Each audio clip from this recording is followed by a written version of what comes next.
Hello, legends and super legends. Welcome to Veloharmony's fourth iteration of the live session.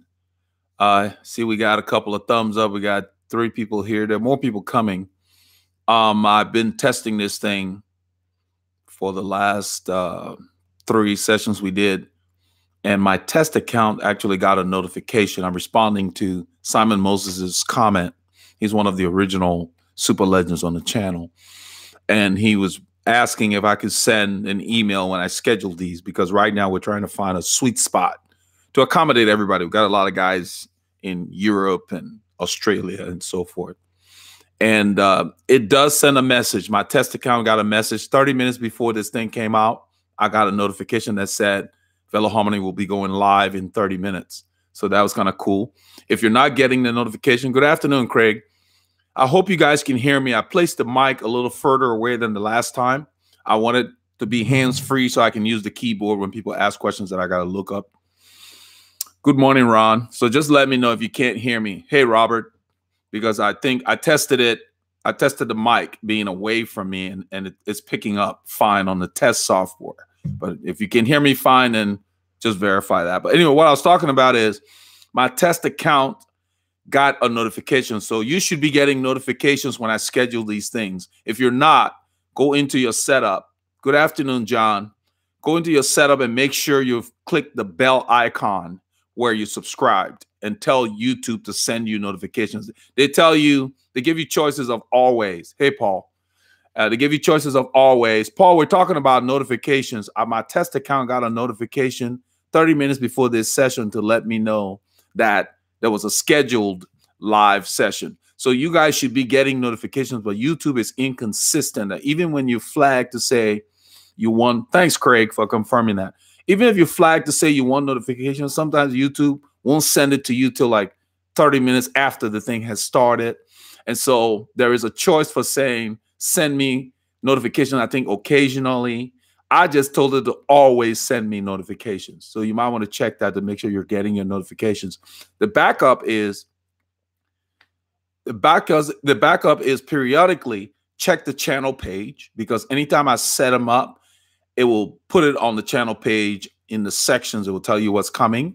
When you go to the channel page, it'll be there, because I will be scheduling these. Then I also link it to Facebook. If you're not following us on Facebook, please follow us on Facebook. Follow us on Instagram. We're there. Veloharmony, same thing. That way you'll be in the loop. Let's see here. We got Craig Belton said, it sounds good. Hydrate your soul. Where are you from, super legend? I'm from Earth. And I'm not being a smart aleck. I'm just in a very lively mood today. I was born in Monrovia, Liberia, in West Africa. That's a country that was founded by former slaves from the United States that went back to Africa and started that country in the 19th century. And I emigrated to the United States in 1983 to go to college. I already had family here that were living here in the Houston. That's what brought me to Houston. The weather is closest to what we're used to. We don't get as cold as here, but it's still close. And so, yeah, so since early adulthood, I've lived in Houston and other places. And I traveled a lot growing up before I even came to the U.S. So I'm a citizen of the world. What you're hearing is I have an accent because where we grew up, we were required to study French because our neighboring countries speak French. Not like the U.S. that frown on their southern neighbors. Where we grew up, you required to learn the language of your neighbors. So when you talk to them, you make them feel at home by speaking their language. Like the Europeans, they know 5, 6, 7 languages, you know. So by picking up French, and I learned a little bit of German by choice and different things growing up, I have an accent because sometimes I spent some time in Nigeria, which is 2 hours away by plane from Liberia. It's more central, and they speak more of a British kind of English. And so it's all mixed, kind of have a continental accent. So being in the United States, I made an effort in Houston not to pick up the southern drawl.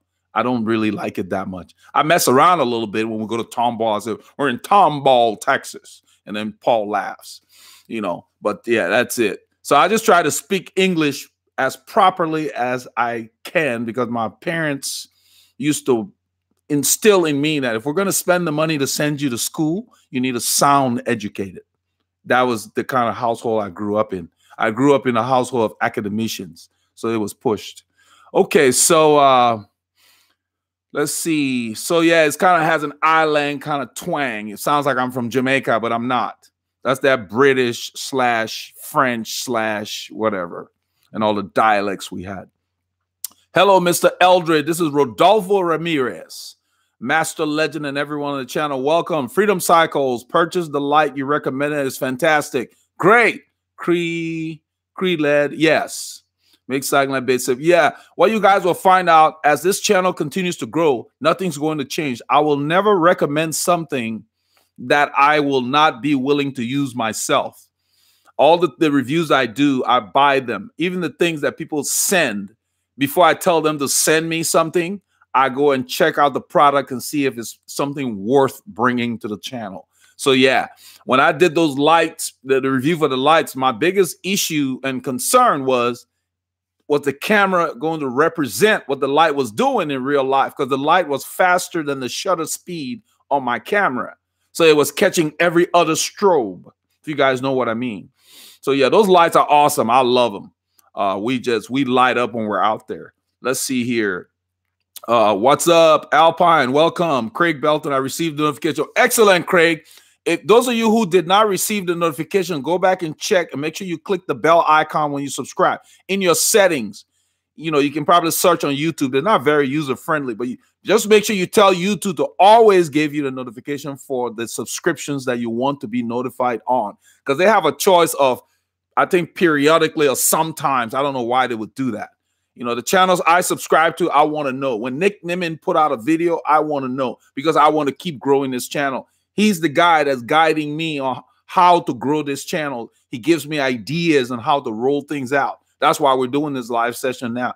So I'm learning from the people who basically make their living teaching you how to grow your channel.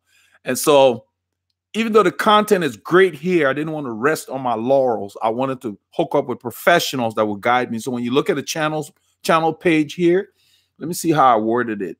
You will see, I think I have expert advice or something like that on the channel page. I share the link so that, you know, there are other people who are doing channels like Cam. Cam is in this, by the way, a shout out to Cam. Cam is doing a channel. He's doing some good job, you know, good work here on YouTube. On my channel page, it says expert YouTube advice. And those are the people from filming to whatever else that I'm learning from to continually improve. I put them on there so that when people come and ask, how do you do this? How do you do it? I just point them to those channels so they can go put their time in and learn just like I did. You know, anyway, let's get back here. Craig Deering says, evening all. Feel like I'm picking everyone's brain during these live chats. Awesome content. Yeah, you know, the guy I was talking about, Nick Nimmin, Nimmin, he does a lot of live chats. And it just seemed like when I started doing these premieres, when YouTube rolled out this feature called premieres, I started with the group rides. But I really wanted it to be like all of us went to the theater to watch a movie. And I wanted us to just talk about the movie, meaning the ride. And so people started asking general questions about other stuff. Then I began to see that, maybe I should look into doing these sessions so that we can just talk about anything here. And then when I do the premieres, we just talk about the ride like we're watching a movie together. That's what brought this thing to the fore, because there was a need, because people were like, oh, I got to change this guy's live. Let me ask him this. And I wasn't able to, and I'm glad that I'm on this topic because it's on my mind today. When I watch the movie with you guys, the premieres, I'm watching it for the first time, guys. Even though I build it in pieces. I don't get to see the end result. I don't get to see how the music jives with the narration and all the logos and everything. I build the pieces because that's the way they do it. It's like the same thing with the people in Hollywood. When they go to a premiere, they're just seeing that cut for the first time being put together. It's new for me too. And even though I know the pieces that went in there, seeing it together makes it an experience. So I was missing out when I was answering everybody's questions. That's why this is here to stay. So get the word out. When we go to the premiere, let's talk about the ride. Ask about the light you see in the ride, whatever happens, whatever's happening in the ride. Let's deal with the ride. And I will be doing that. When people ask off questions, I will tell them save it for the next premiere. And I will literally make a note so that I address it there. That's the goal. That's what this is great. So yeah, this is here to stay because it works. We're just gonna have to find a time slot. That's why I'm varying it right now to try to accommodate everybody. All right, let's see here. Paul said he didn't get the notification, even though his says always. Yeah, YouTube has a bad reputation for that, Paul. I've been reading the forums, and some of the creators are upset because people flag it, they don't get it. I got it. Now, the funny thing is tomorrow I might get it 30 minutes later. It's just so inconsistent. So we'll err on the side of the backup plan is just check the channel page when you're on the site and see what's up and coming, because I've put a section there for upcoming, and it will be on the page. That's why I'm going to start scheduling it. So you will have several ways of finding out. And if you're on Facebook with us, it will be there, because once I set it up, I share it to Facebook. So the Facebook people are really covered in 3 different ways. Anyway, let's see. Good evening from the UK, Tosh. And this is the reason I'm doing it at noon. For the guys in the UK, it's probably 6, 7 in the evening. I think they're 6 or 7 hours ahead. We've moved our time back. So it might be 7. So it might be 7 p.m. or something. So that way, Simon Moses should be able to catch us at least. Let's see here. Some of the other guys. Let's see. Hey, Chris Roxbury, Randy, welcome. I like to greet everybody because it's kind of like you walk into a room and we're just hanging out. Okay, let's see here. Freedom Cycles, hello to you all. Veloharmony Legends, welcome. Let's see, Paul K. Guess I spotted you were on the line live. See, so I don't know, Paul K. I'm glad you typed that. Paul K, check your settings. Make sure you have notifications flagged, like the bell icon for the subscription to this channel. You should be getting it. Now, Paul Ilonga did not get his notification. YouTube is inconsistent. So make sure your notifications turn on, because my test account got it. And then also make sure you check the channel. When you're here, check the channel page. And all the current uploads will show any scheduled sessions. So I'm trying to cover all bases here. Let's see here. Dark and cool here and cold here in England. Well, I'll tell you what. It is sunny outside and mild. I think we're probably in the 60s. Let me see what my phone says. Let's see. 78 Fahrenheit. That's probably 24 C, something like that. That's what it is today. Go figure. Tomorrow's ride is supposed to be sunny and warm. So we're going to be breaking out our probably featherweights. I don't know. That's the thing. I don't know what weight to wear. I have to walk outside. Paul and I had to change several times this week. You know, he had to stop, go back home, change what he was wearing, because when he came out, it was balmy. You know, so yeah, we have challenges with that too. Chris Roxbury says he's moving to Texas next year, Austin. All right. Austin is a hotbed for cycling, Chris. Beautiful little town. I lived there for 9 years. Beautiful. Lots of choppy little hills. They call it the hill country. So you can get a workout out there. And don't be surprised. You're going to run into some serious cyclists. Yeah, a lot of pros are in that area. They hide out there. Let's see here. Pelez, hi, I saw your videos of focus to get the exact zone on order to train effectively, but it takes me 45 minutes to exit my city and also get into I count this time. I'll start my Garmin when I'm out. Yes, you count that time. Your body is working. Whether it takes you 45 minutes to get out, use that as a warm-up. Paul and I warm up for 45 minutes on Saturday to start our group ride, because actually that helps us. And in fact, most of the top riders in that group, they ride to the ride. They don't drive their bike in a car to that ride. They ride there. More rides there. We ride there. So we ride 45 minutes. Then we ride 4 hours with the group. And then we ride 45 minutes home. So if we do the full ride, it's easy for us to do 5 hours or so easily. So yes, the 45 minutes should be your warm-up while you're going through the gears. And then when you get outside of town, then you can do your workouts uninterrupted. That's exactly what we do. because we live, you know, within 20 minutes for us, we can be out of town. We're not in the congested area, but that's not bad. That's good. You start your Garmin from your door and you end it when you get back to your door. Okay, because your body's working. Let's see here. Marco Coratolo. I hope I pronounced that correctly. Evening, I'm from Spain. Welcome. I'm from Liberia. I now live in the United States. So I'm an American from Africa. So they call us, what they call us, African Americans. Just messing. Let's see here. Hola. Hola. Spanish. Paul K. I think that's a great idea. Reference rework of the ride videos. Paul K. I don't follow.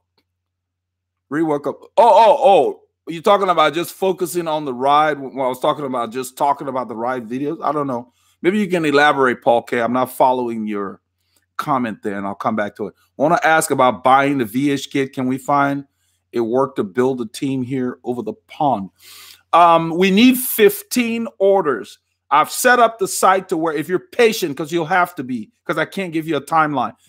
I've set up the site to where you can back order. We want to get 15 orders. We raise the money, and then we send the thing to Santini. It takes them like 2 or 3 months to put it together. So we need 15 orders before we can get a batch. Everything's on the website, veloharmony.com, in a web store. You can go if we can get enough interest. And that's the challenge. I left the ability to back order there because I don't want to tie up the channel's funds to get the jerseys and they just sit here. So I want to make sure that people put their money where their mouth is. And we have people here that gave money up front. So when the first batch came, half of them were already accounted for. And it took a while to move the other ones, and they're all gone now. So if you really want the kit, just buy it knowing that we're going to get 15 orders and we'll get you covered because your funds will be kept in escrow, so to speak, and you will be covered. The reason we want 15 is I want to remove the HTTP veloharmony.com, and then they will enhance the Veloharmony, the designer. That's all he's going to do. The kit stays the same because there's no reason for the HTTP anymore. Veloharmony is known now, you know, so it just takes us to that level. Just like Team Sky doesn't say sky.com, that kind of stuff. So, you know, it was recommended by Christian, the guy who set up. He's one of the distributors for Santini. He rides with us. And he said, yeah, when you do the next one, remove the HTTP, and we'll just make the Veloharmony a little bigger and leave it all begins with fit. So our current kit would still be relevant, and the new one would just be like an evolution. Okay, so go to the site, buy it, and just be patient. All the details about the back order is there because it's not a standard back order where I can tell you 4 to 6 weeks. We got to get 15 orders, and we'll order it. But we want people to commit before we we fill the gap. So we get about 10 people, yeah, we'll take the channel money and fill it up. All right. Let's see here. If Freedom Cycles is a reseller, maybe they could sell the team kit, don't want to pay so much. Then the ticket for import duties would make the jersey more than Rafa. If you buy from us, I don't think you'll have to pay duty on it because I don't ship it like it's a commercial thing. And that's the reason we're able to sell this worldwide. When you start buying from Chain Reaction Cycles like here, they pay the duty. So I don't think you have to worry about that because we're going to package it to where if you're just buying a kit, you're not buying volume. When I fill out I think it's like a C, whatever the forms are, you know, we can get around that. I wouldn't worry about that. It's the shipping that's going to get you if you're over the pond. So if you're patient, we'll just use USPS and use reasonable shipping. I can't remember. You're not going to pay a lot for shipping. I mean, I'm not worried about that. You're not going to be paying duty unless you buy a lot. If you do buy a lot of kit, what we'll do is maybe just ship them separately. It's the value up to a certain value, then they start trying to collect duty, you know, and I can look into that. But we haven't had that problem. We've shipped all over. John Hill, I can't remember if I've already asked you this question. I wanted you guys to know that as the questions are coming, I'm going to do my best to answer all of them.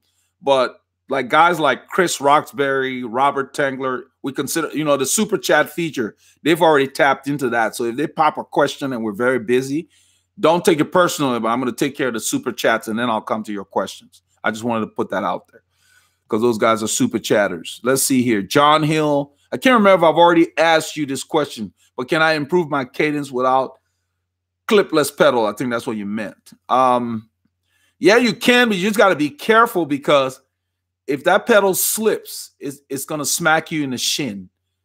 Clipping in makes you more efficient, period. They're not doing it for show. And it's safe because when you do fall, you disengage. You know, I've never fallen to where the bike was attached to me.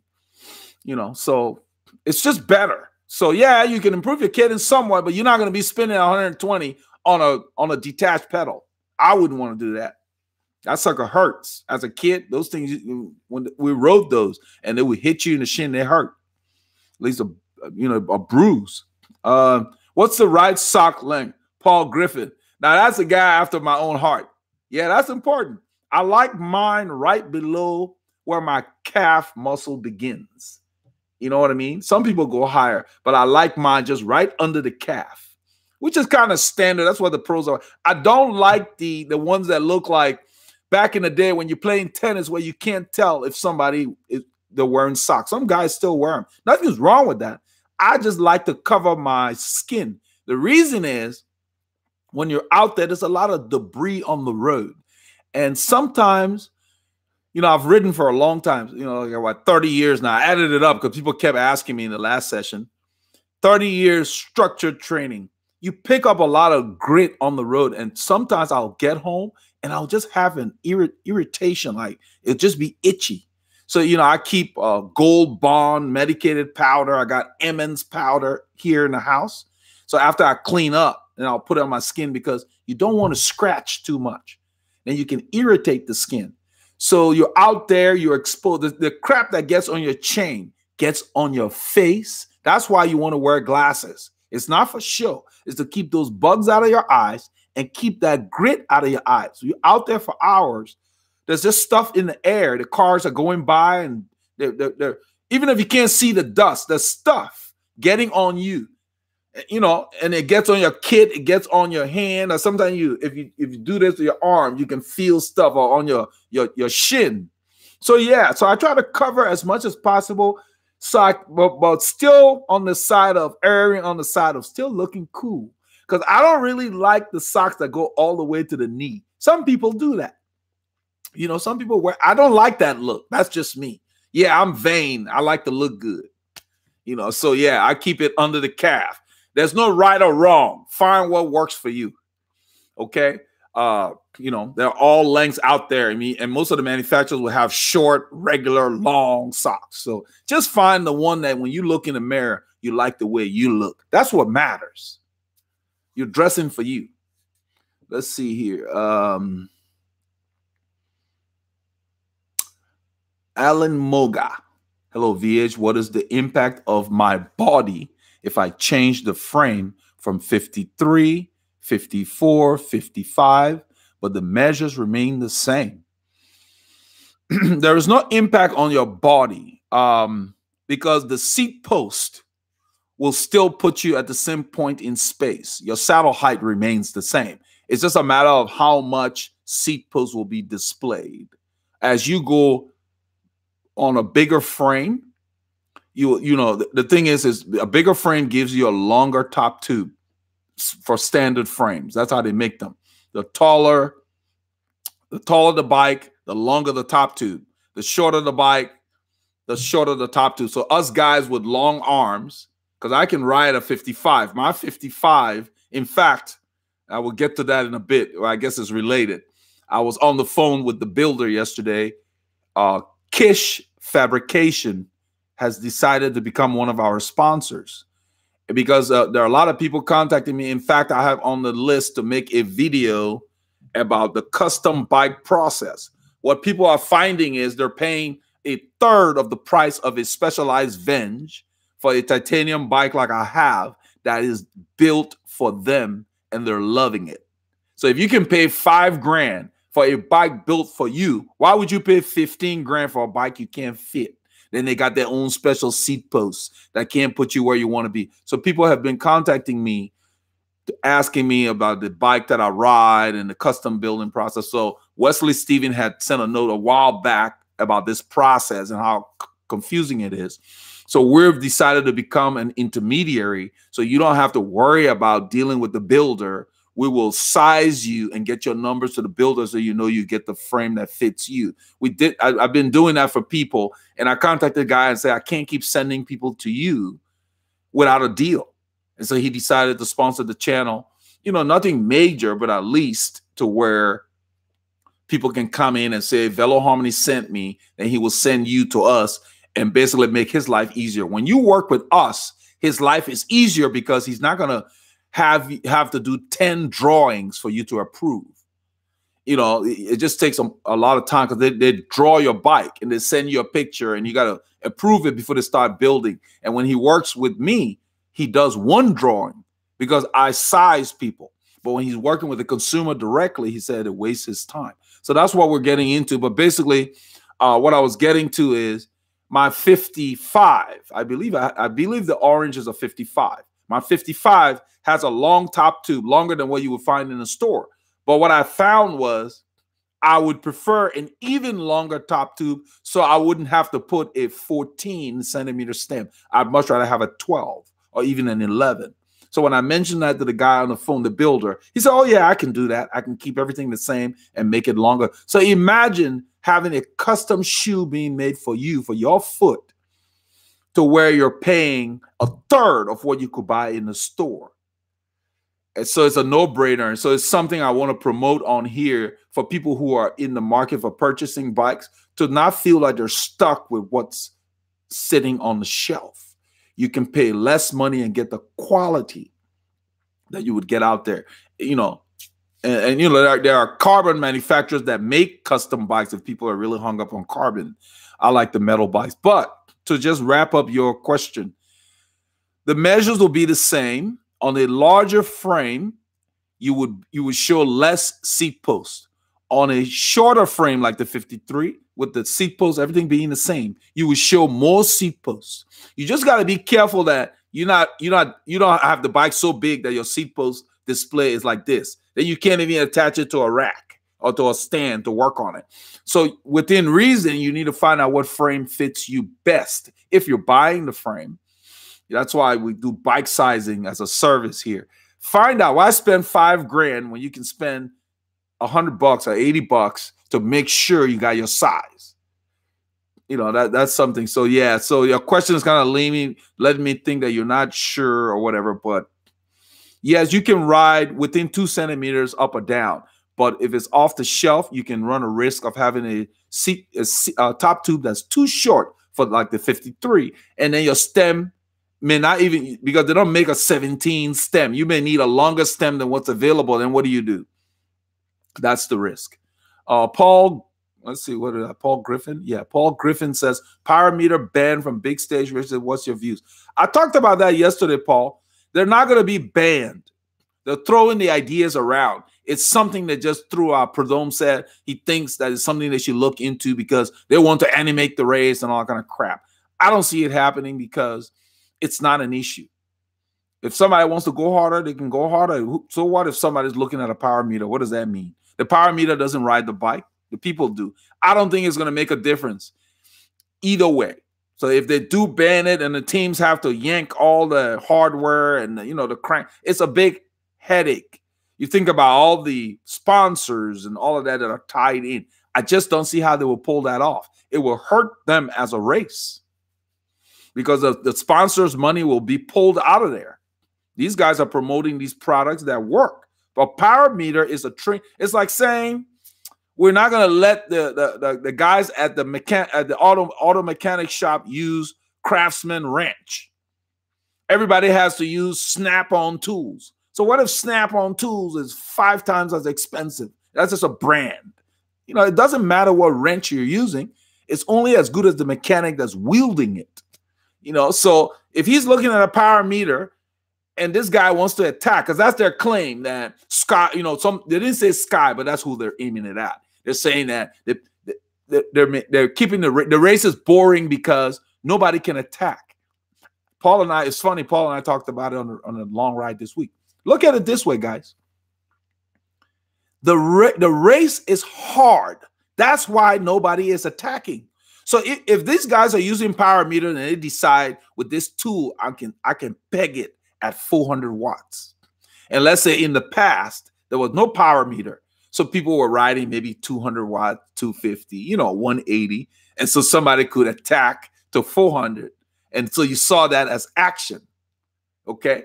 That's why they could attack back in the day, because the guys were not riding that hard. So today now these guys have this tool that says you're only doing 150 to say, hey, we train at 400. Let's do 400 for this mounting. So the race is harder today because they're riding harder longer. That's why when you see those guys, when they pull off, the team rider, when they pull off on the climb after they've spent everything, they look like they can barely turn the pedals because they've emptied the tank. How is that boring? It's a different kind of racing.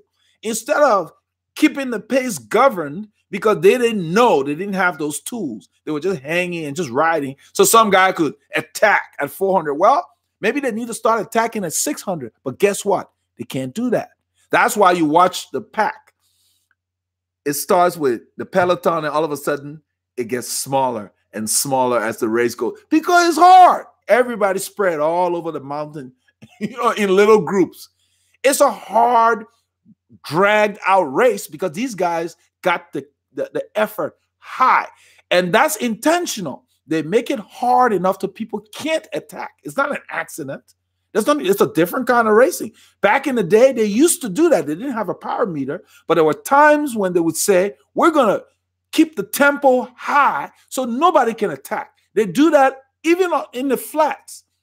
The last few kilometers, the sprinters teams get up there and keep the pace high because they don't want to chase anybody that wants to get off the front and steal the race from their sprinters. That's been done for time immemorial. So back in the day, Cipollini and all those guys, they would put their guys on the front to keep it fast so there would be no breakaway. Then they get a chance to sprint. And the funny thing about it is it would be so fast that the sprint was just maybe turning at 11 a little faster because they were already going so fast. So the guys today now are doing the same strategy in the mountains and keeping it hard from the first mountain, as opposed to when Le Mans and them race, they might attack on the third climb or something. I mean, Hinault was the only one who would attack early. But I'm just saying, it's a different kind of racing. Why is that boring?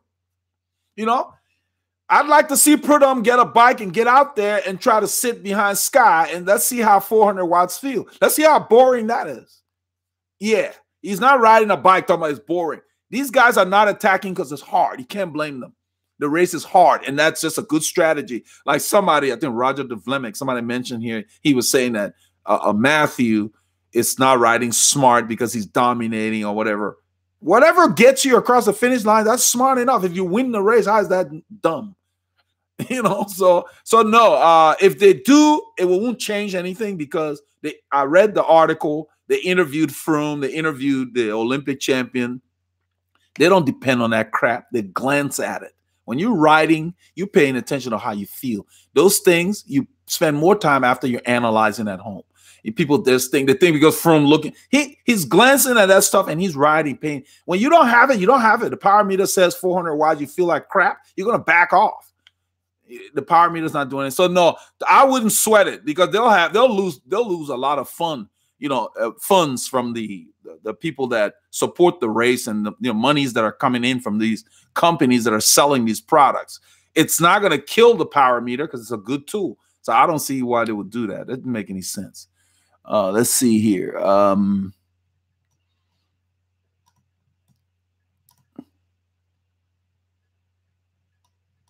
See where I was. The kid sizing the same. Okay, somebody's asking about kit sizing.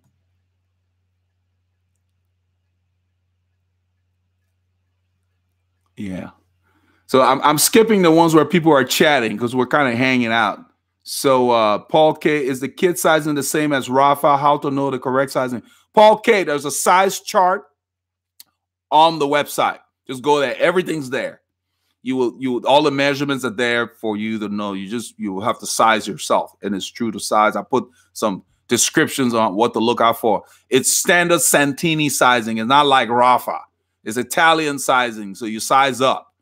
Santini is the different sizing. Rafa is more like kind of close to US, I guess, because even though the company's out of the UK. So no, it's not like Rafa. They've got their own. And what I did is we loaded the size charts out there for everything.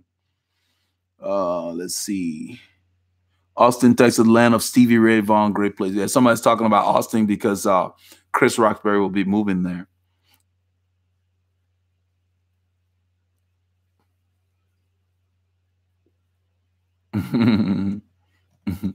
So this guy's talking about 33 watching. I don't worry about the volume of people on here, guys.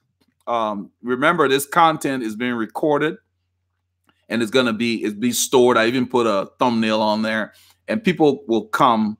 The time doesn't work for everybody. Once this gets solidified as far as when we're doing it, they're gonna come because what was his name? Robert, I think it was Robert Tangler, and also Dario Same said no other cycling channel is doing this.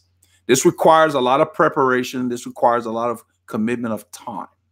So it's not that the other cycling channels are crappy. It's just hard to do this because, first of all, you got to have the knowledge on hand. And what I do is I have 2 screens here. So if anything I need to look up, I can look up live. You know, so not everybody wants to do that style. You know, like some people will come to the channel and say, oh, this channel's better than GCN. It has more. And what I respond and I say, GCN is more of a magazine format. We're more of an educational channel. I want you to really understand stuff so you're armed with information. Information is power. You know, if you do not educate a person, they're handicapped because all they know is what they encounter. If you read a book, you don't have to get on a plane to go to that place that the book was written about. It's like you're there. It's an experience. So yeah, so education is power. You know, that's the best gift my parents gave me, was educating me. So that's what this channel is about.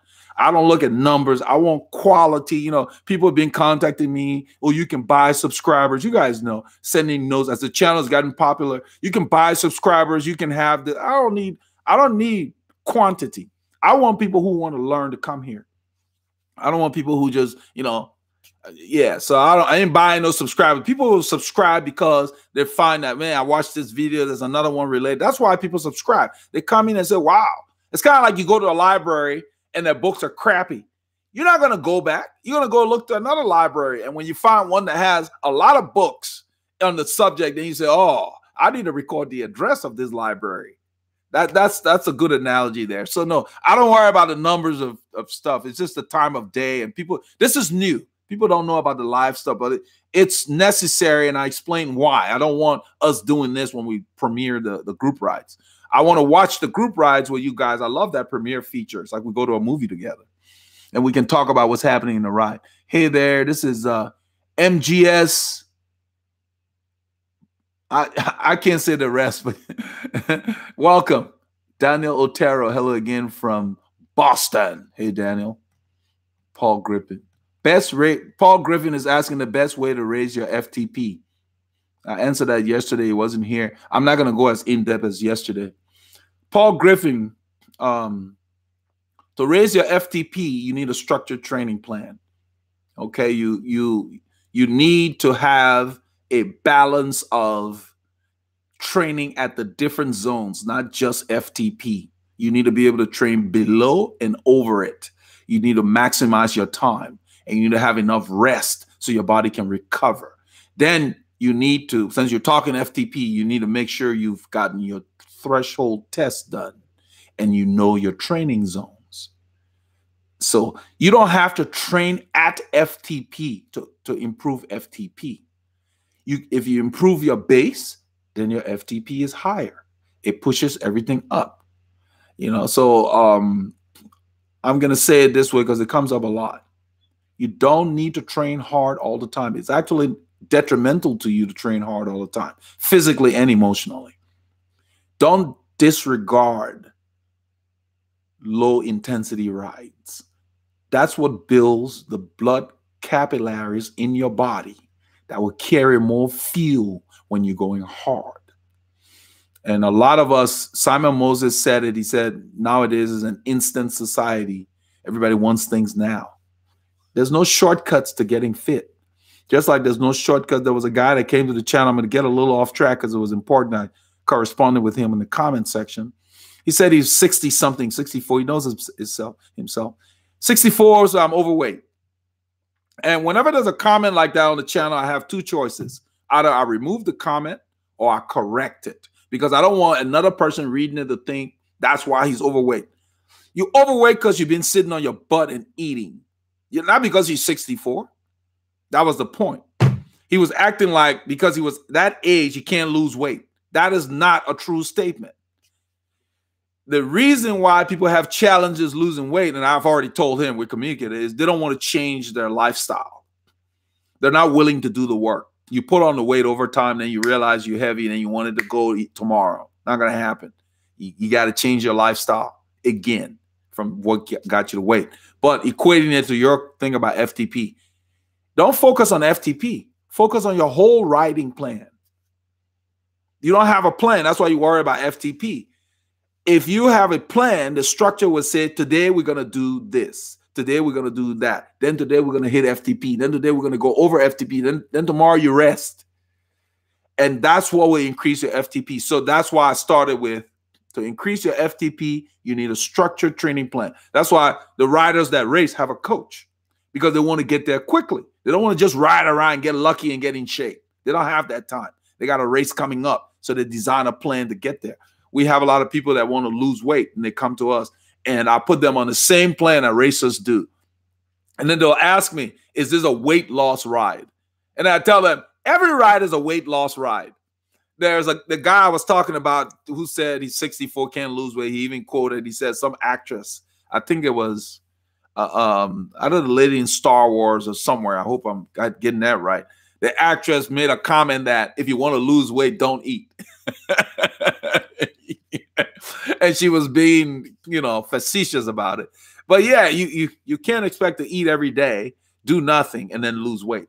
That's just not realistic. So nobody looks forward to working out, especially as you age and what society you live in. There are countries, there are places where I've been and visited. If you're overweight, people want to move in with you. They want to know how you did it. They want to know how you gained the weight, because, they're out walking to the market, walking where people are out walking, using their bodies. Most people are not overweight. So when you overweight, they want to know how you do it. Whereas where we live, the Western world, that's getting to be the norm. Even the kids are having problems because the kids are, they call them latchkey kids now. You know what I'm talking about. So about your FTP stuff, don't just ride around and expecting FTP to go up, because if you don't have structure that says today I need to peg it, and today I need to back off, and today I need to go really hard, and today I need to stay right here, you can't control when your FTP increases. Because plus you're not even going to be monitoring it. That's why the structured plan comes in, because then you will be monitoring your improvement. So I'm going to stop there. So it just comes down to training plan. And a lot of these things, not just FTP, just losing weight. You got to have a plan. And, we talk about what we say, we train, we don't ride. That's what it means. Training doesn't mean you got to be a racer. Training means I have a focus. There's something I'm working on. I want to drop 5 pounds in a short while or whatever. So I'm going out to ride my bike a certain way so I can do that. That's what we mean. We train. Or you got dropped 2 weeks ago and you're like, I'm going to go train so I don't get dropped. Those little goals. That's what we mean when we say we train, we don't ride. Different goals. Okay. Let's see here. Paul K. If the ship form is done right, the shipping and import tax would figure you have to put that in low value. Yeah, he's talking about shipping. I wouldn't worry about that at this point, man. That's not an issue. Well, you're not going to have any duty on that stuff. You have to go over gotta head out now, Paul K. Okay, Paul. New York City in the house when you're touring here. No, we're not coming to New York City. You guys, it's crowded up there. Yeah, I want to go to New York City. You need to come down here. We'll take you out in the country. Now, we might go to New York State, upstate, where they got quieter roads. Yeah. I've been to New York. I lived in Manhattan for a while, years ago, just hanging out for a few months. The place is crowded. New York City is a funny place. When you're outside, Nobody looks you in the eye. In the city now, nobody looks you in the eye. You're walking down the street, everybody, you know. But as soon as you go in the clubs and everybody's cool. I don't know why that is. You New Yorkers know what I'm talking about. On the street, everybody's all business. Let's see. Paul Griffin, my background in cycling. USCF racing, that's my background. And I do a lot of bike fits. I got into fit because I started with myself, because my coach didn't know anything about fit. And so I learned, you know, and that's how I got into doing fits. And now, you know, I just ride for fun. But I raced, let's see, from 88 to 2002 in the U.S. all over. Got up to category 2, USCF, riding with those big boys. Used to ride with, from time to time, what's his name? Our famous Lance, when, you know, around the time he won the world championship. I lived in Austin for 9 years. Lots of big riding there. Steve Bauer and all those guys used to come down from Canada to do their camps there. So we, you know, got to learn a lot from those guys. The funny thing about it, those guys are very laid back. It's the Freds on the road that make a big deal. The pros just go out, they just ride. They're riding 2 abreast, you know, 23 miles an hour for 6 hours, just chatting. You know, that's the main bulk of their training in the off season. Just steady rides long. They're not easy, but they're just conditioned. So then when the season is starting and it start, like the guy was talking about FTP, when this start to where now they want to raise FTP, the FTP is already so high that when it start going hard, it's unbelievable to those who are not at that level. They're like a little truck. These guys do a time trial, average 30 miles an hour, and they say we're holding back. Yeah.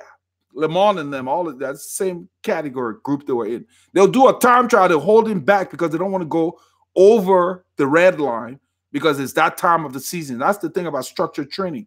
So they hold back and average 30 miles an hour. What do you think they're going to do when they don't hold back? It was just unbelievable to see what those guys would do. What's his name? Chris Roxbury sent me a link about a thing called Icarus. I watched it, Chris. I fell asleep at the end. It was long, but you know, I got the gist of it. It's kind of late. I had to let everybody go to bed before I watched it. It is excellent. And the part I saw, what I got out of it is the guy got on some doping program, you know, intentionally. He was just doing some experiment and actually had a worse result when he doped versus when he rode clean. You know, he didn't understand it. Who knows how he affected the stuff affect. But after seeing what he had to go through, I'm like, why you want to do that? Sticking yourself with needles and, you know, sheesh. And I have a needle thing. Yeah. So no. Not, you know, those guys were forced, in my opinion. Somebody made the comment, I think it was Dave Chappelle, and this may come from left field for some of you. Dave Chappelle walked away from a $50 million deal on his Chappelle show, and everybody said he was crazy. He just left it and went to South Africa somewhere. He stayed out of the business for like 12 years. And everybody said he was crazy, he was on drugs. So when he's back now, and he came back, he's in his 40s, and the few shows he's done I've seen on Netflix, he didn't go into detail, I'm sure. There's a reason. But what he said in a roundabout way was, leaving $50 million on the table was not the issue. It was the fact that the stress and everything had reached the point where he was no longer in control of the show. So he wasn't having fun anymore getting up to do something he loved to do. And that kind of stuff can drive you out of your mind. You think about it. 9 to 5. Why is it 9 to 5? Because they know. It's almost like they go and stuff. Who came up with that? Why the day is so short? Why do you have to work 9 to 5? Why not 9 to 1? Because they just want to get the maximum. They got enough, because maybe 9 to 6 will drive you crazy. So they figure we'll get 9 to 5. You know, the institutions, what I'm getting at is the institutions force those cyclists.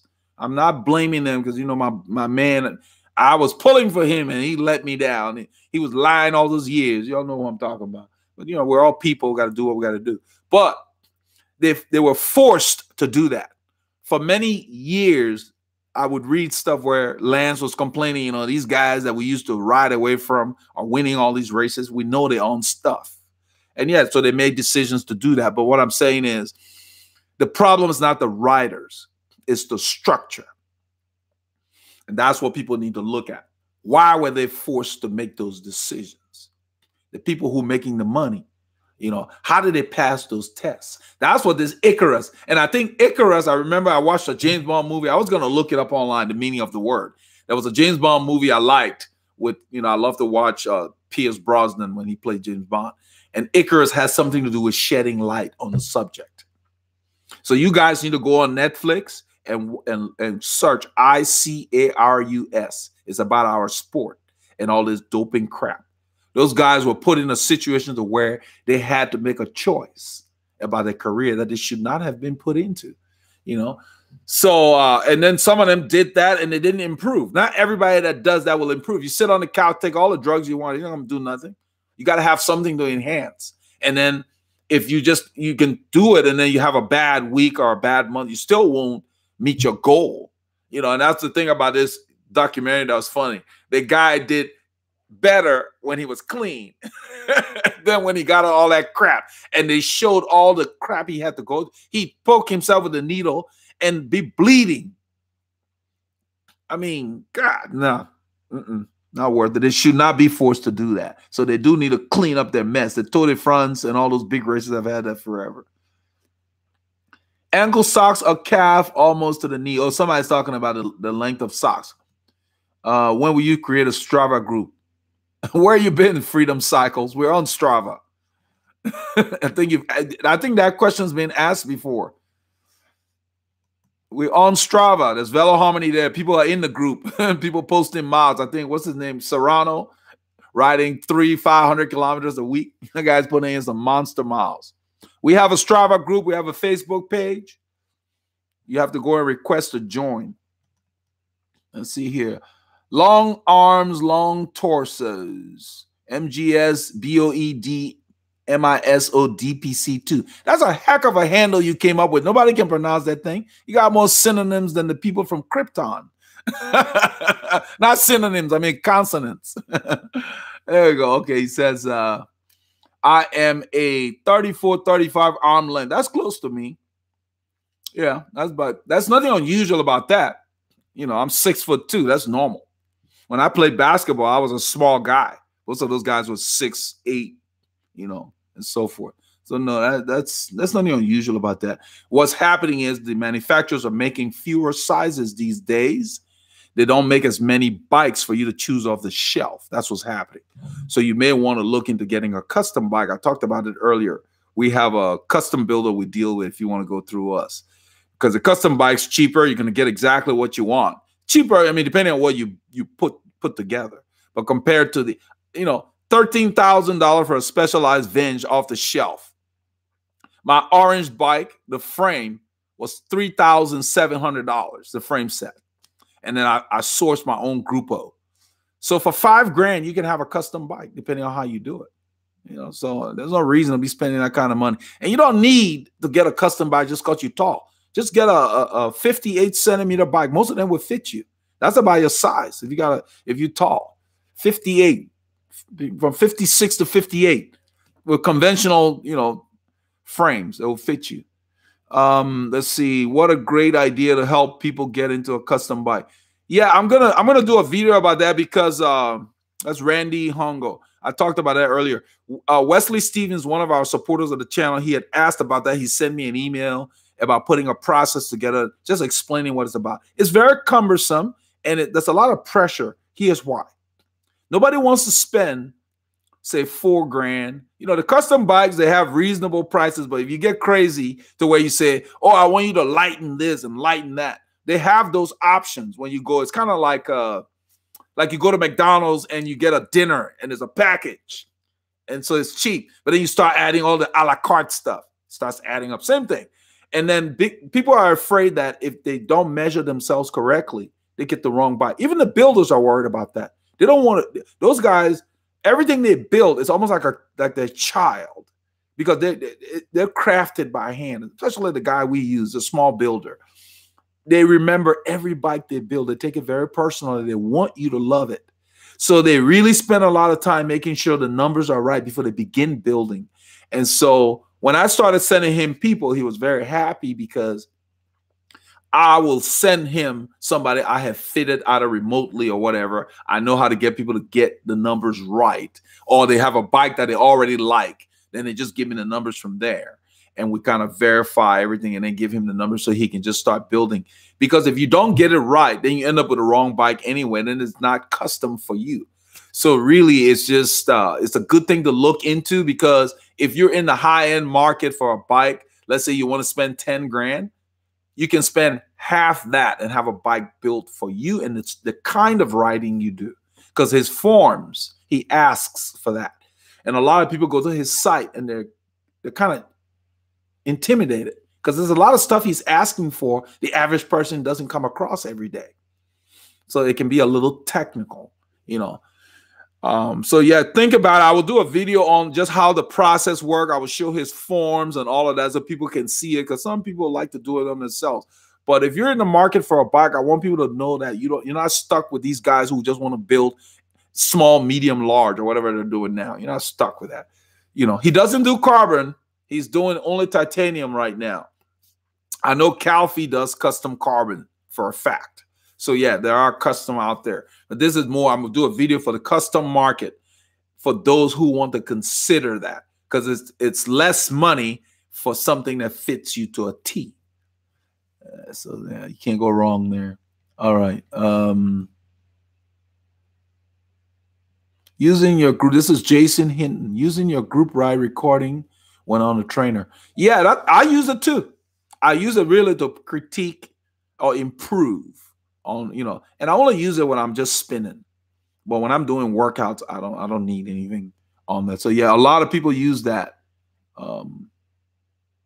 Somebody just asked to follow me on Strava. I wonder if that was Freedom Cycles. It said Rowan. Yeah, so Freedom Cycles, if you didn't get it the first time, go to Strava, search for Veloharmony, request to follow. Then we have a club in. So after you follow us, there's a club in there that you can join if you want to compete with the weekly challenges. These guys are riding awesome kilometers out there. I'm like, they're nuts. It's like they have no jobs. Let's see here. Paul Griffin, what do you think of Zwift? Oh man, a lot of people ask me about Zwift. I believe Zwift requires a subscription, right? I'm glad you mentioned that, because I was thinking about what's the name, Jose Santiago in the last session wanted to know when he would find me on Zwift, and I went and did the research.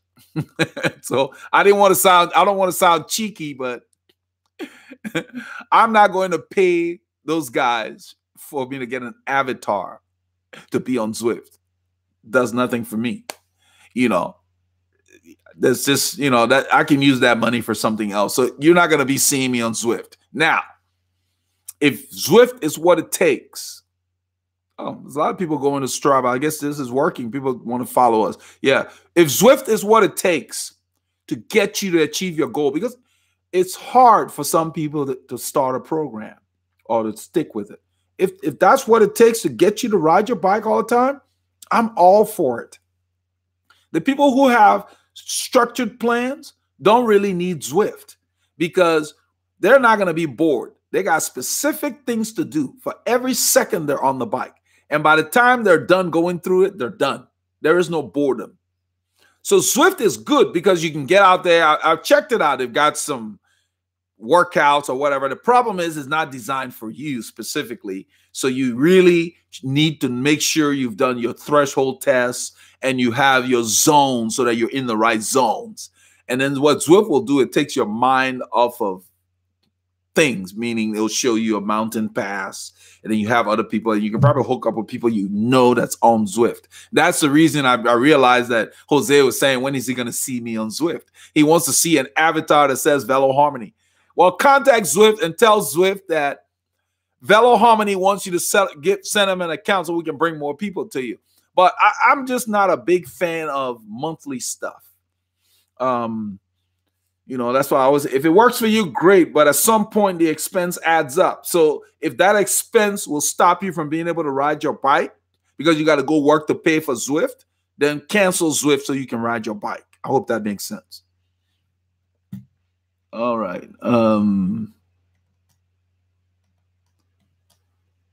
Roy Bakta. Not exactly a winter riding question, but do we? Yeah, it doesn't have to be specific to the topic, guys. The topic, I'm going to insert that. The topic is just something I start with, and we can talk about anything cycling. So it says not exactly a winter riding question, but do we have a preference? But do have a preference for wall hanging of bikes that doesn't damage the bike? Worried the carbon fork and hanging a bike from the ceiling by the wheel. Yeah. I wouldn't hang. I'm not really worried about the frame as opposed to whatever wheel you're using, if it's a lightweight wheel. I'm not a big fan of hanging and having that load on a component. It's not so much just the bike, for the, depending on how long you store it. It sounds like you're in an area where you have a challenge with space. So if you're going to hang something from the ceiling, I would probably err on the side of it. I don't really want to remove the rear wheel every time. That's the thing. Let's see. I wouldn't use the wheel. Use the handlebars. They have different things, like you can use a strap with a hook. It depends on the space you're in. Now, if you have enough space to where you can hang, you can hook the front wheel on the wall, say like so, and then have the rear wheel down on the wall also. That doesn't put a lot of weight on it. You know what I mean? Let's say the wall is like this. You have a hook here. You clip the front wheel on the hook, and then the rear wheel sits in a little thing. Usually they sell you something it can slot on. That's the way I'm going to store my daughter's bikes, because we're going to put some bikes in the garage for them. Then you can put the bikes side by side and have more bikes, just like they do in the shops. But from the ceiling, I don't know. A lot of the shops, when they hang bikes from the ceiling, they hang it from the saddle. But that's not practical if you're riding a lot. That's the thing, because it's a hassle. But you'd have to get a system to where you have hooks up there where you're suspending the saddle and the handlebars. That would work. Then your wheels just hang. So look into that. So you would need two hooks, something that will hold the saddle. They've got a hook, almost like a piece of a bungee end. It's out there because it sounds like you're pressed for space. That's the reason why people do that. Let's see here. Where was I?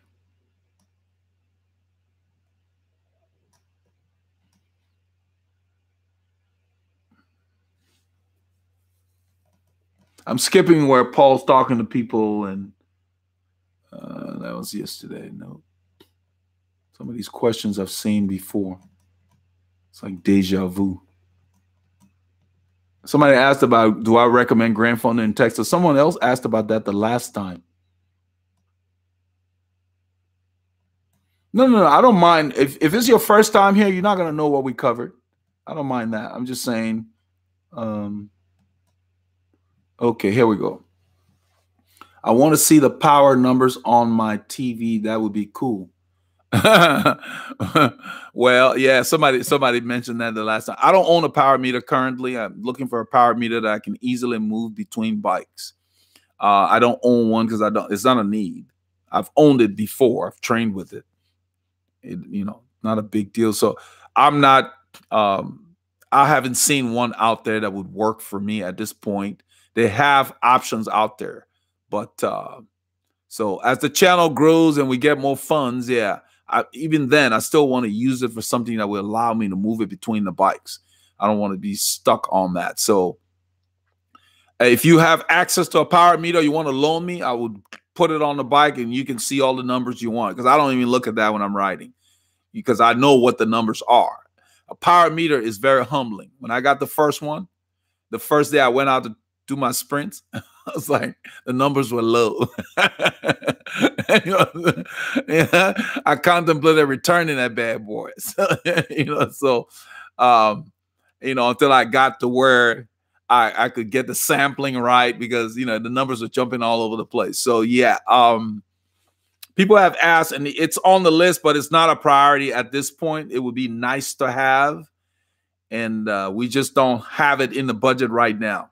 So those of you who are well off and you want to send us one, I will give you props. I will give you a shout out and name the power numbers after you. Let's see here. Okay. That's a cool name, Scent, an avatar. So MGS again, say how about kit used by Pro Peloton must be available for purchase by the regular customer. Well, you can buy those anywhere. I don't carry that. If you want the Pro Peloton kit, you can go online and just look for whatever team you want to get. And then get the whole kit. Don't just get the jersey and mix it with something else. If you want to get a team kit. But you don't, unless you got a team you like, you don't have to buy what they wear. Rafa makes the best stuff, in my opinion, right now. It's just practical. It is pricey, so you got to take advantage of the sales. Marco Corritolo, I think. I hope I got that right. Corritolo. On an actual ride, I can't stay in zone 3. I just can't do it indoor.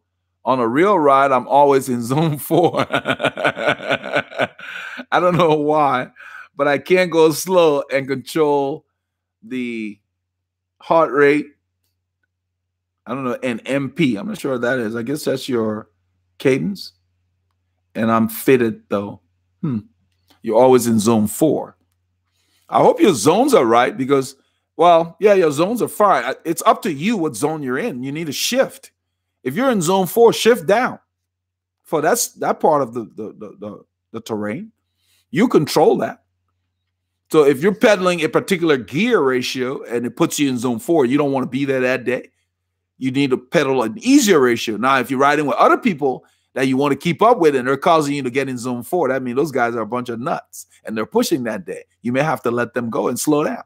So yeah, you need to slow down. But why are you training in zone 3 anyway? Well, are you working on something particular in zone 3? So, that's the question. If you need to be in that zone, you find the gear combination that allows you to stay there. That's you control that. So it sounds like you're okay with the 2019 Tour de France ride favoring the climbers. Not particularly. I don't like that they're trying to. They've always changed the route, and that's good. But I don't understand why they're going out of their way to shorten it and put a lot of climbs in between. Why you don't want the other guys? Maybe the other guys should just stop going. I think the Tour de France is getting full of itself. It's nonsense. Make the ride challenging. It's always been interesting to where anybody could win the Tour. You didn't have to be a climber to win the Tour. I've always liked the ones that favored the all-around rider. Nobody wants a rider who just climbs. What are you going to do? Drive your car to the base of a climb to ride? You want a rider who can ride everywhere. So no, I don't know. They keep messing around. The thing about life is you go to a restaurant and the food's great and this chef gets full of himself and keep messing around. And before long, people stop coming. It's consistency. Think about it, guys. You find a restaurant that makes a certain dish you like. You keep going because every time you go, you know that dish is going to taste a certain way. They start messing around, you're going to go somewhere else. Let them keep messing around. People will stop watching. That's the first place that will take a hit. And then the riders will probably stop going. Now, a lot of the riders, the teams need there's a reason they need the advertisement. But if the viewership goes down, then it won't be an issue because the sponsorship will go down because they'll be like, you don't have people watching. We don't care because you're not showing our brand.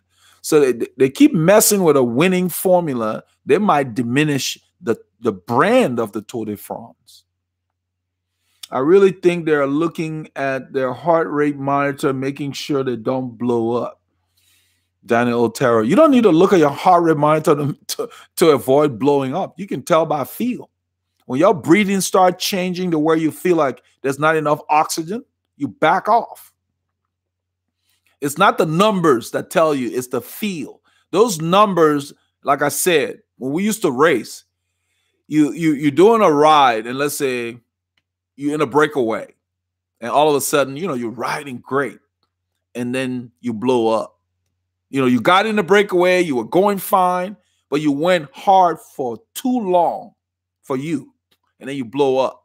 Well, we used to go back and look at the heart. Back then, it was heart rate monitor. We'll look at the heart rate monitor files, and at about 186, 187, I found that my body liked to stay there for 10 minutes or less. And I was in a breakaway that was longer.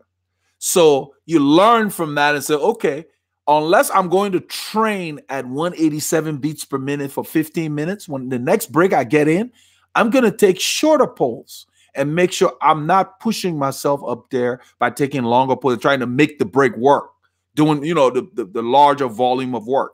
Now, it equates to the same thing with power meter, whatever power wattage you're looking at. If you can't hold 400 watts for 10 minutes, then why would you go to a race to do that? You diminish your chance, or a group ride to do that. So that's the way you look at it. So they'll look at it to glance to see, I'm having trouble here. What number is causing me trouble? Or they look at it to see, man, I feel great here, and people are hurting. What number am I feeling great at today? Then they're saying, oh, okay, I've gotten used to this now. You do snapshot views for reference. You don't sit there looking at no heart rate monitor. You need to be watching the other riders. There's stuff going on that you watching. You're not looking at no heart rate monitor. You got to be watching those wheels. Make sure you're not getting gapped. There's so much to pay attention to. Nobody's got time to be looking at a monitor. When we do that group rides, I'm watching these guys that are messing around to make sure I don't get my wheel overlapped because the guy slowed down all of a sudden, then I come up on him. That's the stuff I'm watching when we're riding. It's the same thing in a race. People coming around right, left, from different directions. You got to be aware of that. Nobody's got time to look at that stuff. They glance from time to time. You don't want to ride down the road looking at a heart rate monitor. You need to be watching for potholes, glass, dogs, cars. I mean, think about it. You can't.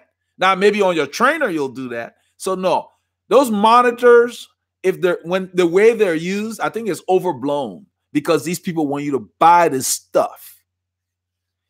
You can ride your bike and kick butt without heart rate monitor or power meter. You just have to know to go hard and listen to yourself. You can tell when you're going hard. You feel it. A lot of the pros go by feel. The monitors are there. The power meters are there because there are days of the week where they're saying, they've done their reference now to say, at this wattage, I was having trouble. So then they come up with a goal and say, I need to be able to handle this wattage. So what do? They go and they train. And during the training, they would pick a specific part of the ride where they would say, I got to hit that number that's giving me trouble. That's when they look at it. They go to make sure they're on that. And that's where a power meter comes in, when you're doing specific things. It's not just all your riding. Otherwise, you will go nuts. I hope this helps. Let's see here. All right. And then from FRZMIN 78. It's hard to pronounce that as RZ. I don't know how you pronounce that. But anyway, finally caught the live feed. Keep up the great work. Well, welcome. I see Health Account Services. What's up? Yeah. Hi. Mensur say hello to all. Finally caught the time for the first time watching. Welcome. Bosnia Herzegovina. I guess that's where that is. Welcome from Bosnia. That's Eastern Europe. Paul Griffin, great to have a smaller audience, get lots more answers. Yeah, and that's why I mentioned, I mean, the super chat is appreciated. It supports the channel. But I just wanted people to know, once this thing starts kicking up, guys like Chris Roxbury and the other guys that are super chatters, they get the preference. And so it's cool. I will do my best to cover everything. That's why I'm scrolling through. Even when I fall behind, I try to go through everything. And yeah, he's like Paul says, great thorough answering. I don't like to just give people short answers. There are some answers that require a little bit of explanation. I don't want to change that. You know, even if I don't get to something, maybe we'll pick it up the next session. But I want people to understand all the caveats of their decisions. I want you guys to make your own decisions. And somebody said, Health Account says, should I get a gym membership for winter to become a better cyclist? You don't need a gym membership. Every cyclist should have some way to ride a stationary bike, preferably in their home. That's the way I'm going to put it. I have not come across any cyclist who's worth the salt that does not have some smart trainer nowadays. Back in the day, we called them turbo trainers. Now they call them stationary or indoor trainers. So you take your actual bike, put it on there, and work the muscles the same way. Just like you see the pros warming up with trainers. They're using their bikes. So joining a gym, you go into a different bike. If you've spent all this money and time, however you did it, to get your bike tweaked, why you want to go sit on some thing at a gym? Count me out. I want my sit bones to be in the same spot that they've gotten used to on my trainer with my same bike. I hope that helps you. So now, I'm not saying don't go to a gym. If you feel you want to go to the gym because you want to hit the weights or you like the environment or whatever, but it does not eliminate the need for you to get your butt on your own bike so that you can specifically work your muscles in the same way you're going to be working them when you're hanging on for dear life behind your mates. And so hope that helps you. Let's see. Let's see here. Somebody says YouTube commercial pay well. I don't know what that means. Totally agree with you, what you're saying over quality, not quantity. Thank you, Paul. I caught you only because I am off work today. So how about after 7 p.m. Eastern time? Well, that doesn't always work for me. That's the challenge. If you can't make it, there's a replay. When it's done, there's a replay. I understand you want to take part in a conversation. So there will be some sessions as time permits. Last week when we started during the beta, we did it Sunday night. And when I can, I will schedule it. And so you can catch that one. And that's what I alluded to. They're not going to be the same time all the time because things vary. I go on a ride, I don't want to rush back because I've got a session. So yeah. So that's why we talked about making sure you have your notifications turned on. When you do come to the channel to watch the other videos, check the channel page because any upcoming scheduled live sessions will be there. And you can just spot check to make sure what's up and coming. That way you'll know what's happening. It will be changing and roaming because I do want to accommodate all of you. So yes, the 7 p.m. There's another guy here who likes to watch 60 Minutes, which starts at 6 Central. And he said, why don't you start it after 60 minutes? And this is one guy on a channel with almost 10,000 subscribers. I just started laughing. Even my wife was laughing. So she said, you should have a session just for him. I said, no, he didn't mean it that way. He was just giving suggestions. Mike Tomerlin, good afternoon, Elder and Paul. Hey, Mike, how you doing? Sorry for asking things you've asked. No, I think I read that. Don't worry about what I've answered before. And I will say I've answered it. It's not to say that you shouldn't have asked it. You can ask all you want. That doesn't matter, So let's see. Because the answers won't be the same. Because your questions may vary. Because every question, the topic may be similar, but you may have a different point you're trying to make. And depending on what I get from your question, I try to answer specifically for your question. Health account, your advice is working in my schedule. Your advice is working in my schedule. Thanks. I also found the issue to my power meter. The battery died quickly from the cold weather, so I bought a new battery. We have the same thing with the camera. We go out, and I ended up buying a new battery for the camera because less than an hour, it was dying. And the problem is with these guys, they ride almost an hour 20 to an hour 25 before they stop. And there's a lot of action to catch. So we're having problems where the camera was dying while stuff was going on. And we can't stop to put a battery in there because we're not going to catch back up till the store.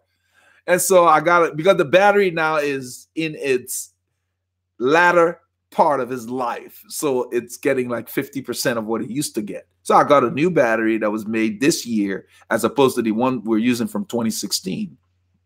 That's what the date is stamped on there. So I'm hoping this new battery now, I will use that first so that it will get us to the stop. And then I would take one of the older batteries that get up to an hour for the way back. And then what I do is I take all those clips and I drop some and just get some action together to tell the story.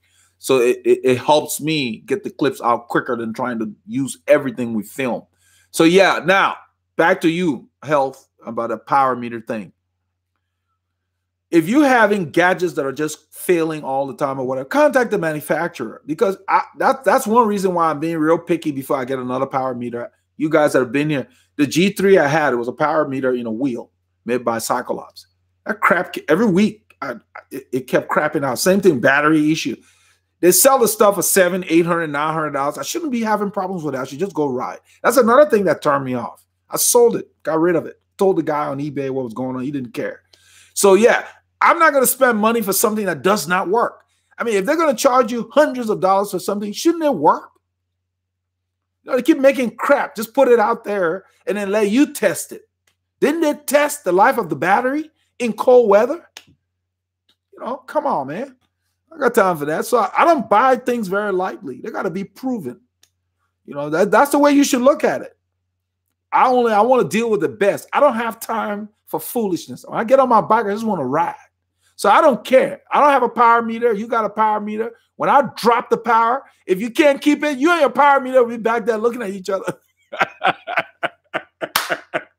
That's not meant for you, but just general, the people who get hung up on that stuff.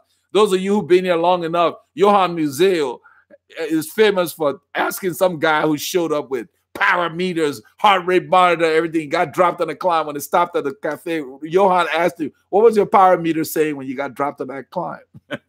Instead of paying attention to what the group was doing, he's looking at meters. Do that stuff when you get home. Put that. Some of the riders will put the stuff in their pocket. Don't want to see it. Just turn it on, put it away, and ride. You need to watch what's going on. Watch the action. That's what the pros do. They're not looking at that crap all the time. It's just these people want to sell power meters, so every time they talk to them, they act like those guys are, no. Some of those guys I've read, they would take tape and tape the display. Like the SRM, I guess they couldn't change it. They would tape the power display on certain rides. They don't want to see it because they've got like a crank-based power meter. And I guess it doesn't turn off on that head unit.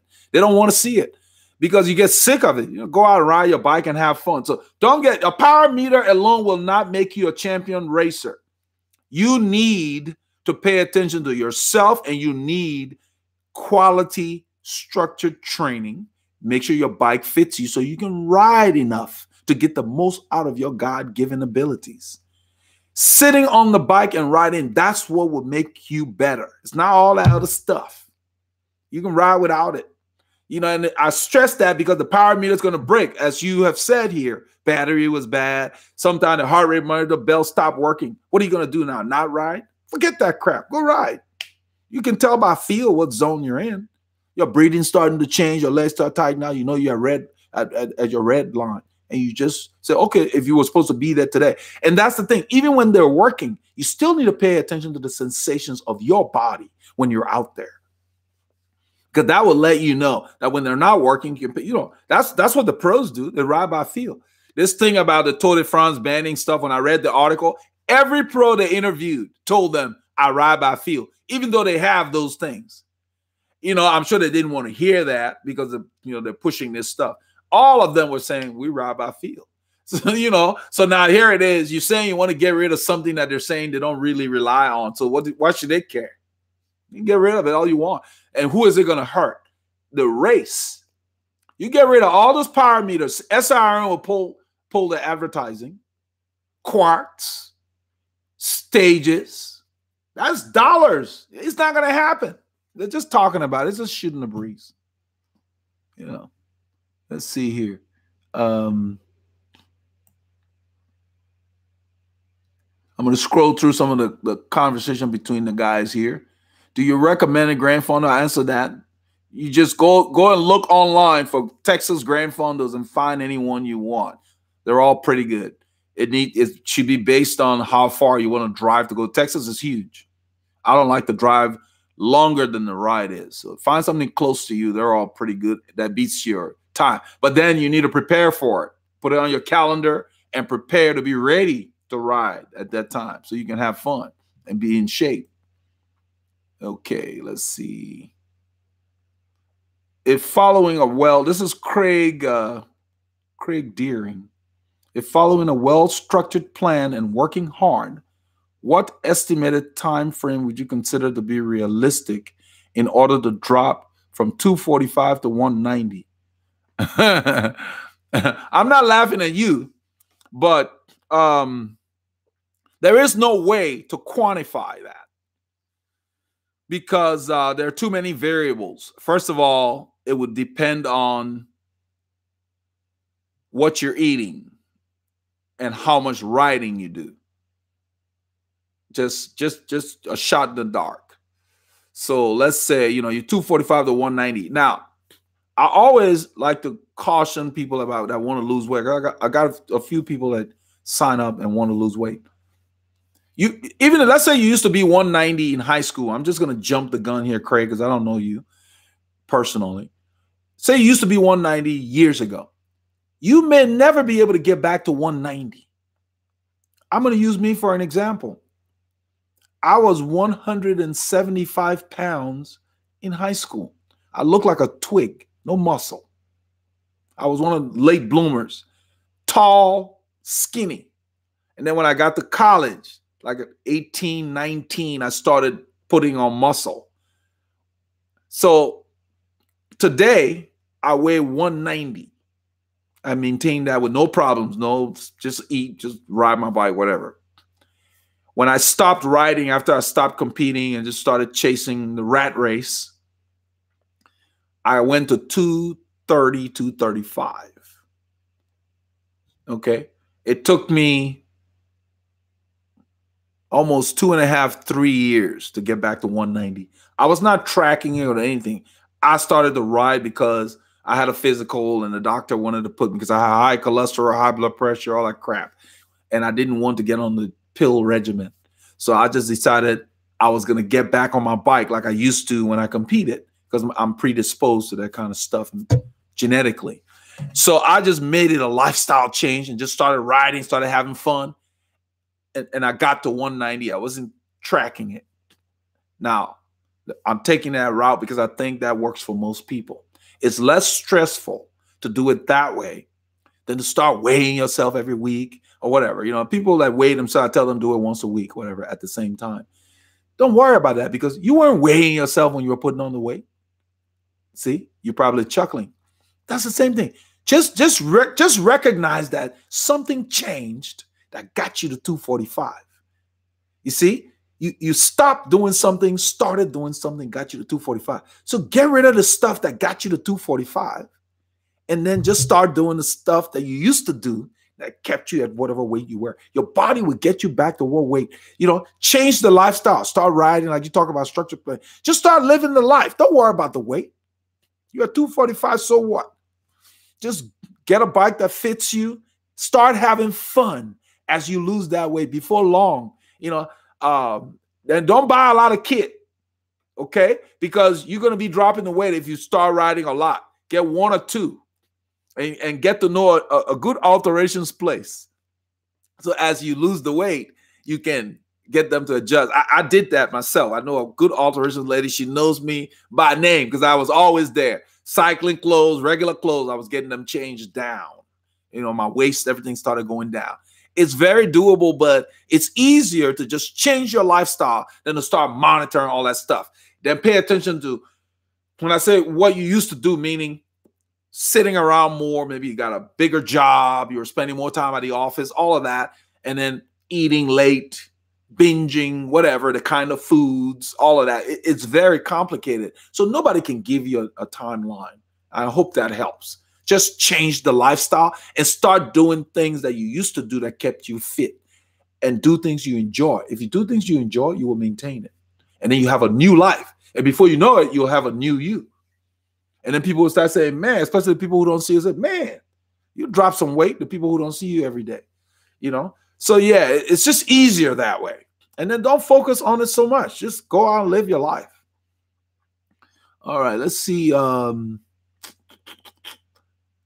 Paul, let's see. He was talking to somebody. Is it important to work out? This is health account. Is it important to work out at the gym during winter in order to become a better? Oh, I think I've already read that. Let's see here. Craig, 1 kilo a month should be possible. Craig giving an estimate, I guess. He's giving an estimate to Craig, G7, R6. Yeah, anything's possible. It's a matter of what you're going to put in. Azir Khalid, he said Velo High. Yeah, how you doing, Azir? And MGS says, so vitamin E shots in the rear end is something you would not do, so I guess. MGS. There are no shortcuts, MGS. The people who do that crap, they're just fooling themselves. There's no point. What do you need to take vitamin E shots? Why? I'm not deficient in vitamin E. I much rather eat foods that have vitamin E. I'm not sticking a needle in me for any reason. When I go to the doctor, I don't even want them drawing blood. So no, I don't need a needle. I'm not a doctor. I'm not going to be sticking myself. I talked about that documentary. You should watch it. It's a mess. The guy himself was shocked as he was sticking himself because he's not a doctor. And it was hurting him. He's yelling. It's a very good documentary. It's very real. It's not a lot of fun. Why would I want to stick a needle? What if it gets infected or something? You know, it's not important to risk your life to win what? I value my life too much. Nothing on this planet is more important than my health. So no, people that do that, they have the wrong value system. Let's see here. Well, he got his shifter all messed up. His shifter wasn't the reason. It was a hurdle. Even after they fixed his shifter, he kept falling down the ranking. Doping is just a bad idea because those drugs are not bad. Testosterone and all that stuff was created for people who have a medical problem. And it needs to be administered as such. Then they discovered there was a side effect. Oh, you take the testosterone, it helps you build muscle. That was not the original intent. And then you start messing around. You're not a doctor. They're finding ways to not get caught and all that kind of crap. It just seems to be too much to deal with, you know. So you win a race. And the funny thing is, he took all that stuff. The same guy who was number one on the first day was the same guy who was number one at the end of the race. Who someone is not on that crap, just naturally gifted. You know, if you're not genetically talented for that level, you take all the crap you want. You might get closer. But the guy who has the talent and has done the work will kick your butt every day. You don't want to be sticking yourself with needles. He's sitting there watching cartoons while you're sticking yourself and bleeding. And then he still beats you the next day. I mean, come on. You know, I think it's better to ride and know that you did it on your own. And you know, because all those drugs do is they help you recover faster so that you can do more work. So that means the muscle is growing faster and faster. So it's unnatural. So you could probably injure yourself because you're doing more than naturally your body is capable of, because you take those drugs and then you can get back out the next day and ride hard again. What if you pull something? Like the weightlifters do that crap and they end up pulling a tendon and other stuff because they're on, and then the side effects of aggression, all that crap. Nah, you just ride your bike. You know, you don't need all that crap. It's not necessary. It makes no sense. You just need to go ride and be happy with what you can get out of your God-given talents. Let them keep messing around. They'll be one of the people dying in their sleep at 25. Let's see here. Yeah, I have a video. Sensor, do you have a video on clipless versus just flat shoes? I don't know about clipless versus. I have a video about how you can clip in, but if you're serious about riding, you need to go clipless. There's no reason to use a flat pedal if you're really serious about high cadence riding or whatever. But if you're just casually riding around, you know, beach cruising, yeah, you don't have to clip in. That's a different level. Just the people. Same thing I say. You don't have to have a bike fit if you're just riding around the neighborhood. But when you start putting on the hours, yeah, that's when your hands start getting numb and this starts hurting. Let's see here. Is anyone willing to answer this question for me? How do you do a warm-up ride properly the day before a group ride? um, I don't know about I don't know what to warm up ride properly. If you're tight from your prior workouts, you can just do a recovery spin, just ride an easy gear to kind of loosen up. You know, I don't know about a warm up ride before a group ride. There is no particular warm up ride properly. The thing is that a recovery ride, I think, is what you're alluding to. A recovery ride is you stay in your lower zones, preferably just zone 1, and you spin. And that helps your body clear the toxins. It's like a massage on the bike. You don't have to ride before a group ride unless you're trying to just wake up your system because you've been riding inconsistently that week. If you're riding consistently, your body doesn't forget very quickly. But if you have some days off, then you're trying to jumpstart stuff, yeah, you go up and pump up stuff through the zone. What it sounds like to me is you need to specify what your goal is, because I'm looking at your questions and it's kind of all over the place. It comes down to what you're trying to achieve. Not everybody that rides a bike wants to race or whatever. So when people contact me for coaching, one of the first questions there on the form is, what are your goals? If all you want to do is get ready for a ride in June, we get you ready for that ride. So then everything's tailored specifically for what you're trying to achieve, so that we don't have you doing anaerobic intervals and all that crap, because that's not necessary. You know, so you have to specify what you need, and it sounds like you need some structured training. So you can either sign up for one of our plans, or you can go to CTS coaching. There's a bunch of places you can sign up for to get help in learning what to ride, because I don't really know what your goal is and everything, but that's a service you need to sign up for. That's the best way I can put it.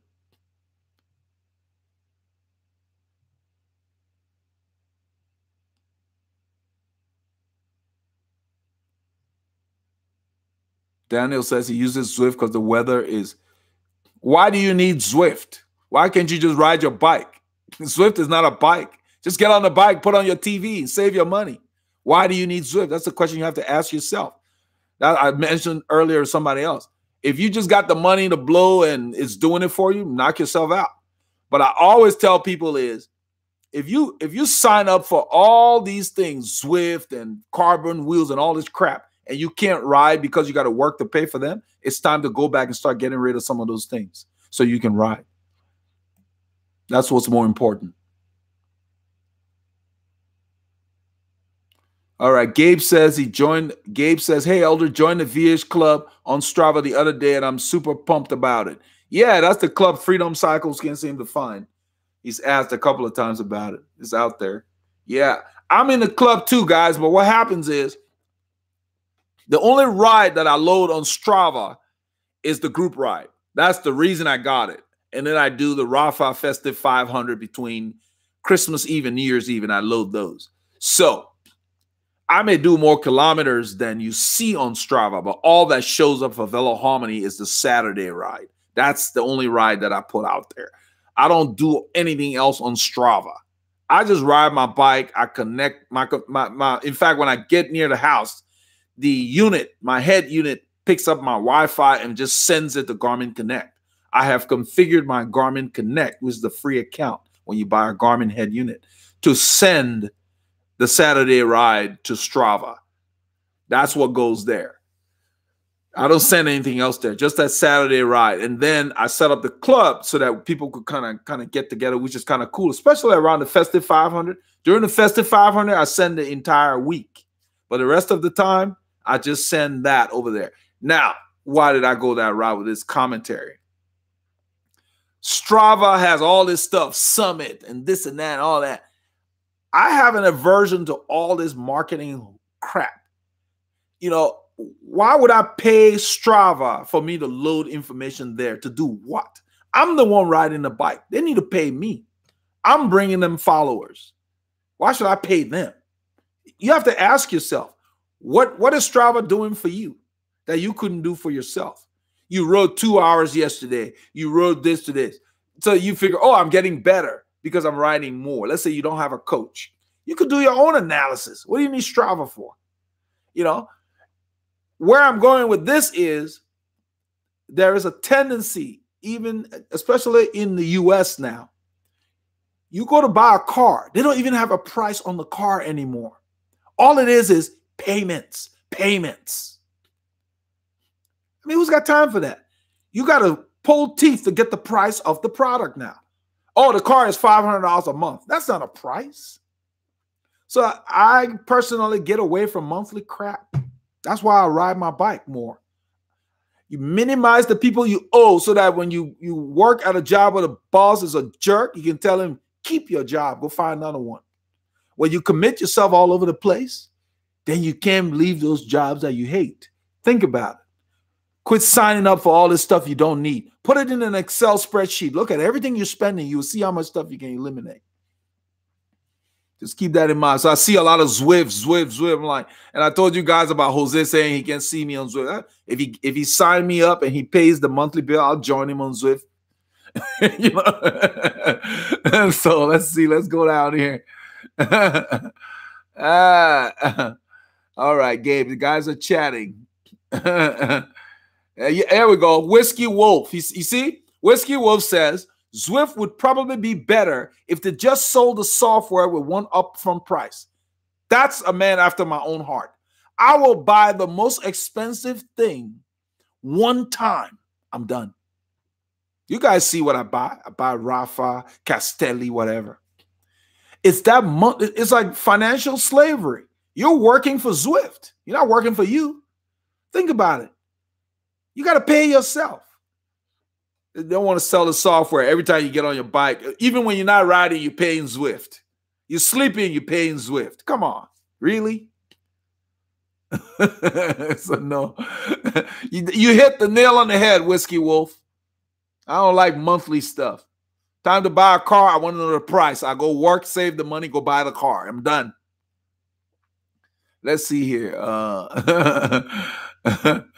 Tomorrow morning ride for everybody. Yeah, Cremo said, yeah, tomorrow is Saturday, man. We're going to be out there. Tomorrow down here is supposed to be sunny and 75 or so when we're out there riding. So it'll be probably a little warmer, but that's what, like 20, 25, 25C, 23C. Beautiful day. No excuses. I mean, not that it ever stops us, but, you know.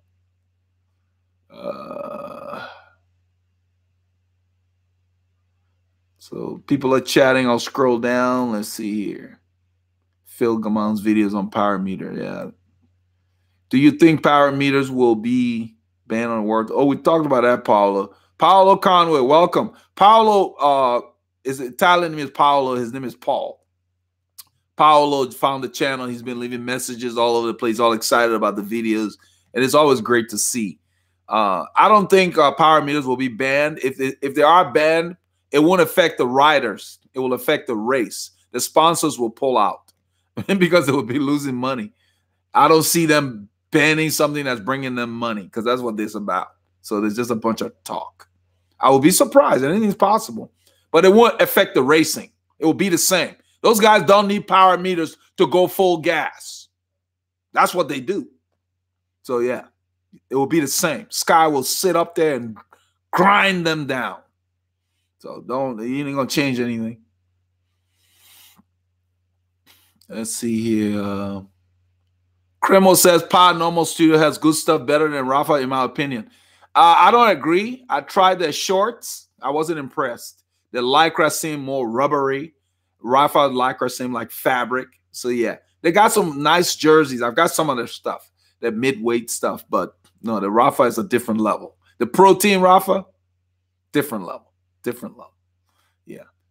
Their Pod Normal is part of what's those guys? La Passion. Yeah. I've got some of their stuff, but the jerseys are fine. But the shorts don't come close.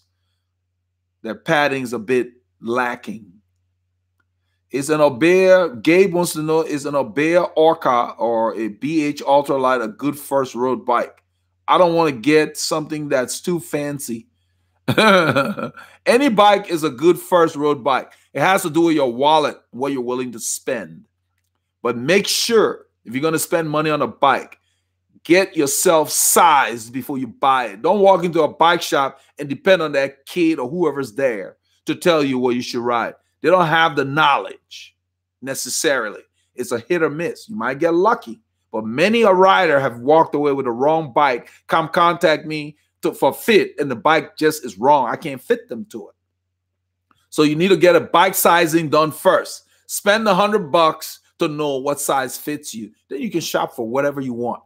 And there is no rule on what the first bike should be. It comes down to what your budget is, what you want to spend.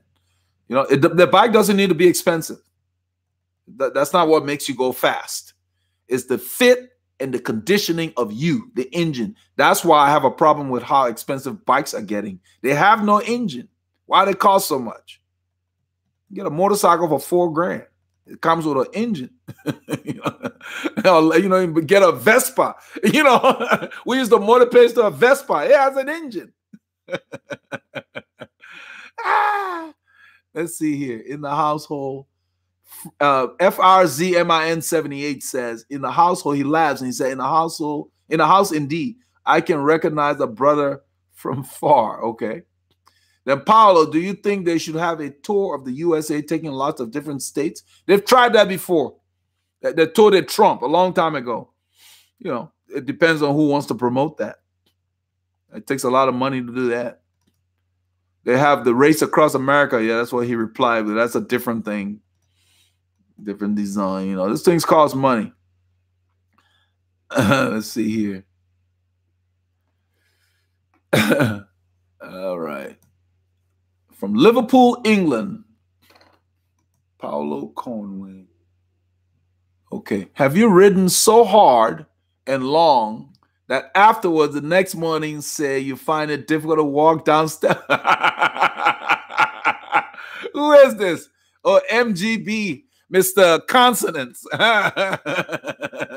Yeah, all the time.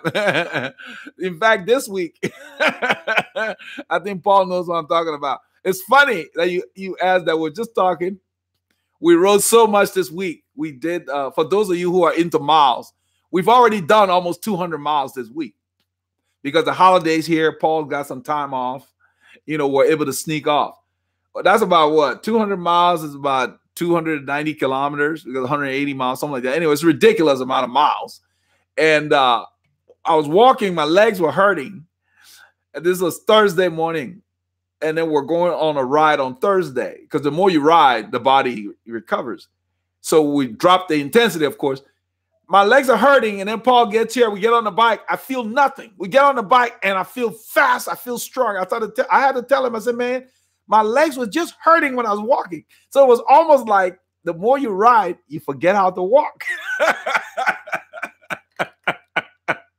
Go figure. That was what we talked about. Anyway, you don't need a gym membership, man. Okay, so Paolo's chatting with somebody here. My favorite helmet. Being eyeing laser, but pricey. I actually like the laser. I don't have access to it, like you said. It's pricey. My favorite helmet right now is the Giro Synth. It suits my head. I put it on, and it's like I'm wearing nothing because it fits my round head very well. That's why. All the helmets are pretty light and good, but the Giro Synth I put it on, it just disappears. You know, yeah. Oh, there you go. Chris answered. There you go. Okay. What indoor trainers do you recommend? The Cyclops, go to the recommended cycling, go to the web store. Recommended. In fact, let me put the link here for you. So this way you can get it through there. It's a low price. I already shopped for it. It doesn't cost you anything, but this is a way you can support the channel by using that Amazon link. It's less than $200 now. When I got it, it was like $4-something. Probably 4 or 5 years ago. It's made by Cyclops. It's called the Super Magneto Pro. Why do I like it? Value-wise, bang for the buck. It's the best because you feel like you're on the road. There are some trainers out there, man, they don't feel right. There's the link. Use that. And then get that leveling, the little leveling block. Get the small one to keep your bike level for your front tire. That's what I use. I use that in the studio. It works. I've had it for years. It's bomb proof. Just works. That's what you want. That's my thing for cycling products. I don't care how expensive it is. It needs to just work because I just want to ride. I don't want to be messing with stuff, troubleshooting power meters, all this kind of crap. I got time for that. So if it's not durable, I don't want it. I want to ride. I ain't got time to be messing around. Let's see here. Nice opinions, experience. Just keep. Yeah. Let's see. I see that on all your bikes. Okay, but so the guy says I'm 220, but a demon on the bike. Interesting. Interesting. Let's see. So Jerome Mearsman, I see that on all your bikes you use SMP saddle. What is the reason? Excellent question. Jerome, once you find a saddle that suits your anatomy, stick with it. That's the reason. Because I can fit different saddles. Not a problem. But I found the SMP. I loved it. It felt great. So when I got the other bikes, I got the same saddle because two reasons. Not only does it keep everything consistent as far as your measurements, meaning saddle setback will not change. So as long as I'm using SMP Dynamic, my saddle setback is 11.3 centimeters from the bottom bracket. That's it.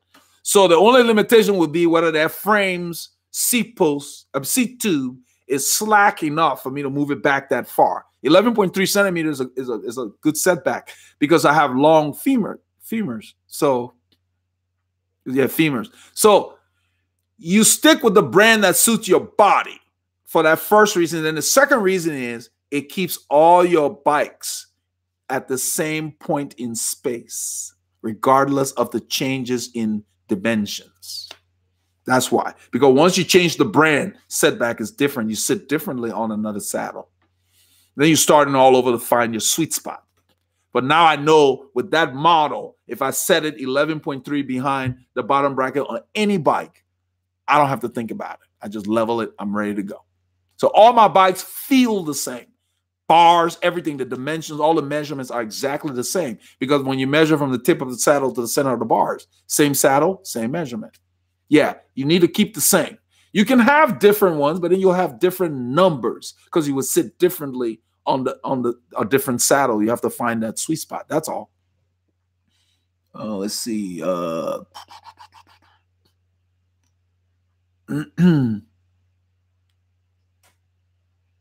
was I? Yep.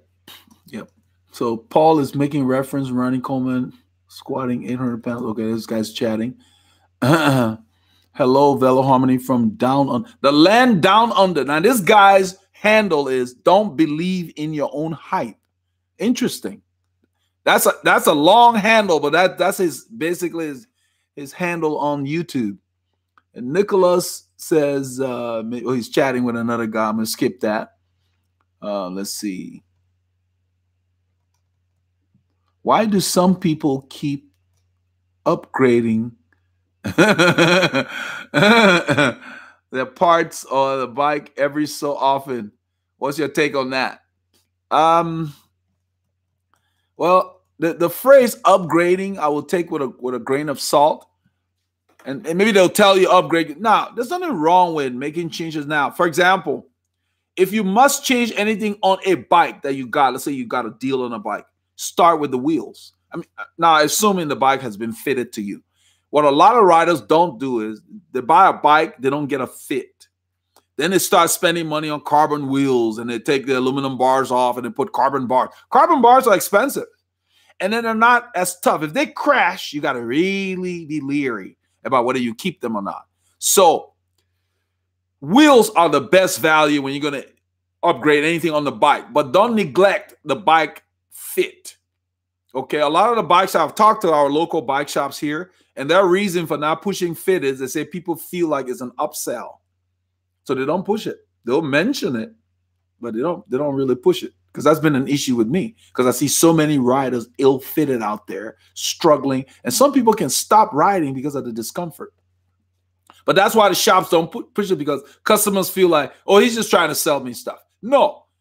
If the bike doesn't fit you, you won't want to ride it. You will be uncomfortable. You won't go out. So what are the carbon wheels going to do? Everything will feel bad. You won't get to enjoy those nice wheels you bought. So yeah, people are upgrading. If they know what they're doing, it's okay, because you can keep the same frame, put lighter wheels on it, or maybe change the components from 105 to Dura-Ace if you choose to. There's nothing wrong with 105, but some people just got cash and they want to experience, you know, something different. That's the reason. It's not required. It's not going to make you faster. I've talked about it before. So, you know, the wheels are where you can really feel the difference. You put some nice light wheels on a bike, you can tell. Well, the rest of the stuff really is just a matter of people feeling like they want to do something different. So don't get hung up on that. I always end these kind of questions by saying, if you're spending money that will cause you to not be able to ride, don't spend the money. And what I mean is, if you're spending money and then you got to go work 60 hours a week and you can't ride, then what's the point? So yeah. If you got the money to burn, and you know, if you can afford it, yeah, why not? Life's too short. Get the nicest stuff you can afford. I don't cut corners. I like deals, but I don't cut corners. I wait patiently. I keep a list of things. If I have a jersey with a hole in it, I make a list that I need a jersey for this temperature range. I put it on my Apple, my phone. I make a note on the list. I don't just buy stuff because it's on sale. I buy stuff that's on sale that is replacing something that's worn out. You know, so you know, that's it. Let's see here. I will just okay. Craig says I missed his question. I will just check your videos. Let me go back up, Craig.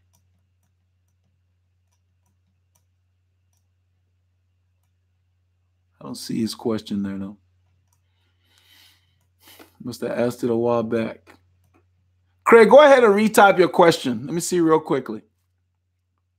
Craig Belton, just retype your question. Let me address that. Nicholas, if most of you are from the U.S., you should buy custom steel or titanium bikes. We already have them, Nicholas. I have 2 of them. Yeah, I'm not sure what being from the U.S. has to do with that, because they're made all over the world. But yeah. Rodolfo Ramirez, Master Legend, I have trouble keeping high cadence when climbing 6 to 7 degrees or higher. Does that mean I need a larger cassette than what I currently have? 1125. What do you have in the front? If you have a 34, 25, 6 to 7 degrees, you should be able to keep a high cadence. It could mean that you need to work at it and you're not strong enough to turn that ratio. You know, that could be, but you didn't tell me what you got in the front. So if it's because the gearing is too heavy for you, for those grades, then you can do that. Or you can get a 1228 instead of that 11 that you're not using. Hope that helps you. Okay. I want to see you on a Vespa. There you go. Yeah, Chris, I know how to ride it. We had the Vespa. That's what we used to motor pace to, because its acceleration is not as racy. And so it's smoother. And so we would sit behind it when we used to race, and it gets you ready for fast riding. It's really good to have. Paul and I have talked about getting one. So it's on the list. Because I like motor pacing. You know, my wife could drive it and we can just draft. You get fast. You get ready for racing quickly when you motor pace. Got to be careful. You find a flat area, you know, an area with not too much traffic, but it's doable. Okay, Mr. Consonant, I'm going to call it MGS BOED. Volume of sales, fewer 4K bikes are sold, whereas thousands of 4K motorcycles are sold. Okay, he's giving us some trivia here. Don't believe in your own hype says, can you possibly get a bike fit on an AE road geometry bike where you can ride for 5 hours and longer?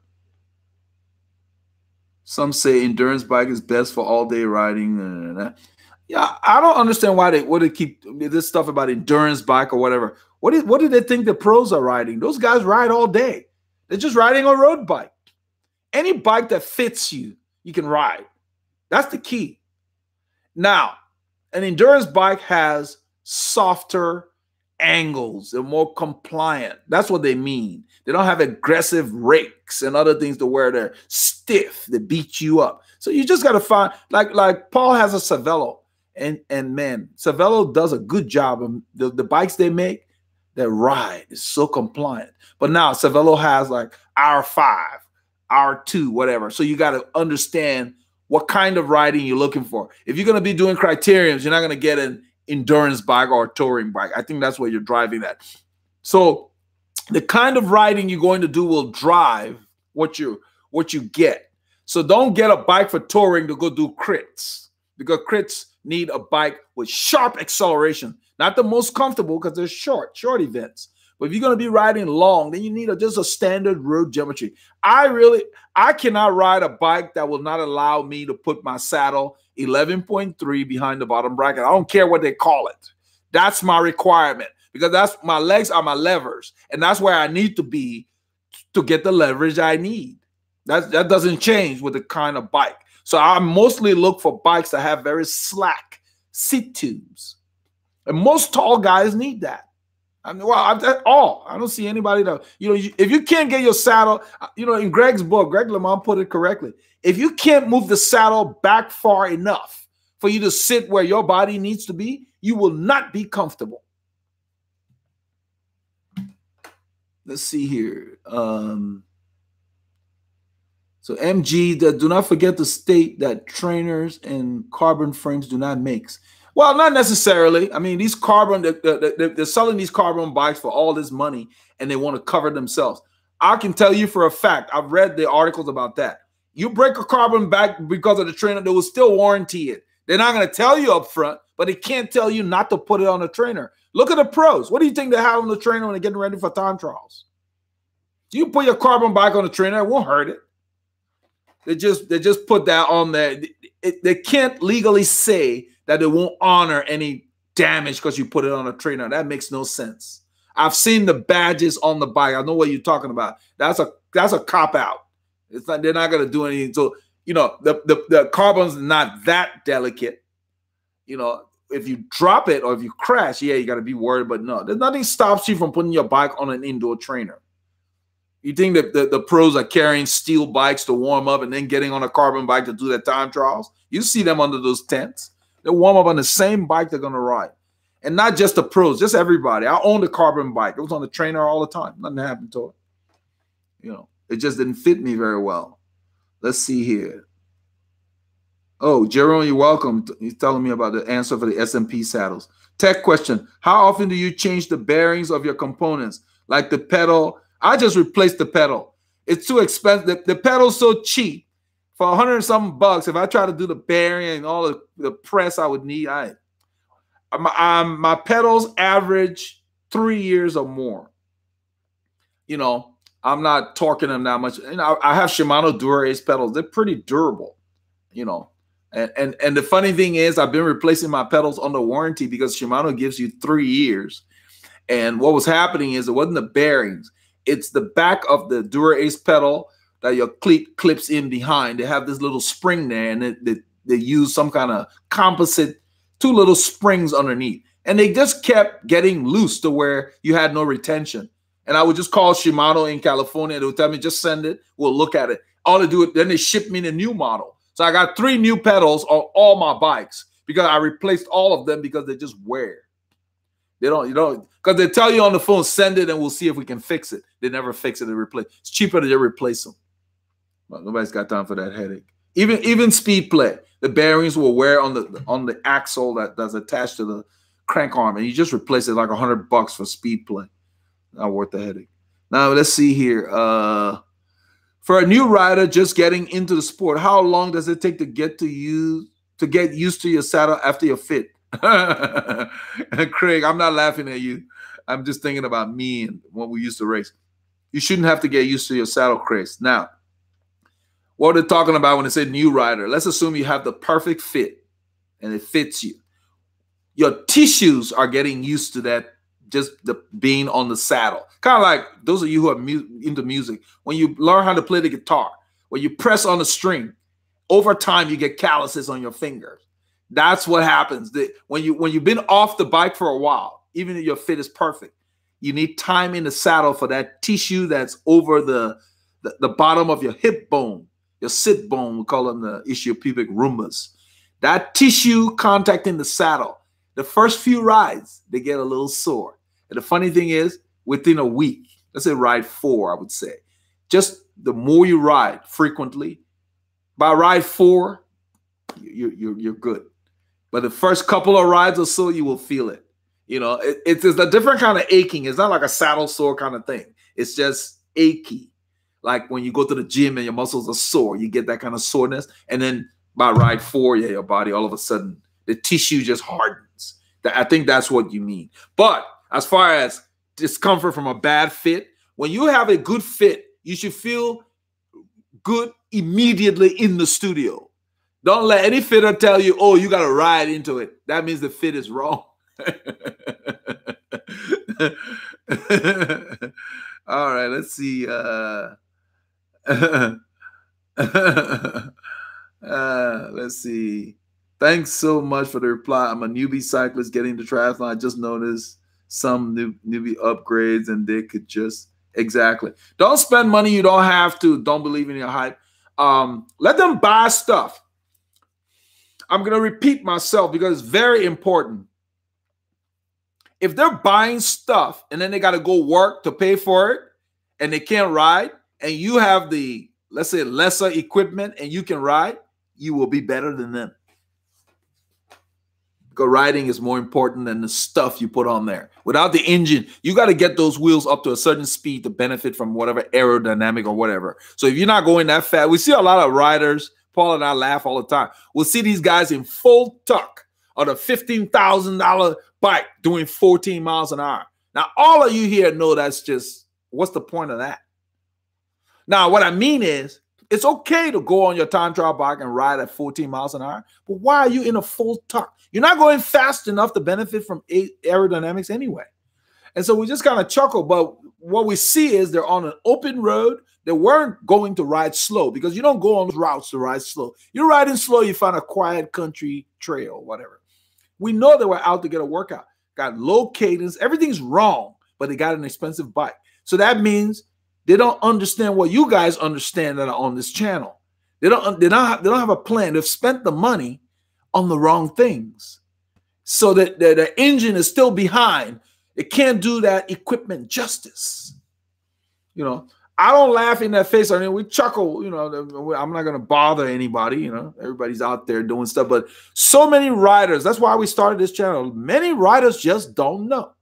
And then some of them in the ignorance will look down on you who show up with your aluminum wheels because you don't have carbon glitzy wheels and all that kind of crap. So now that you're here and you know, when you get people looking at you, what we call Freds, somebody mentioned that earlier in the week, you're going to ignore them and you just smile because it means nothing. What do you care? You know, if I can ride my bike 5 days a week and I'll go get carbon wheels and I can only ride 2 days a week, I'm returning that bad boy. Let's see here.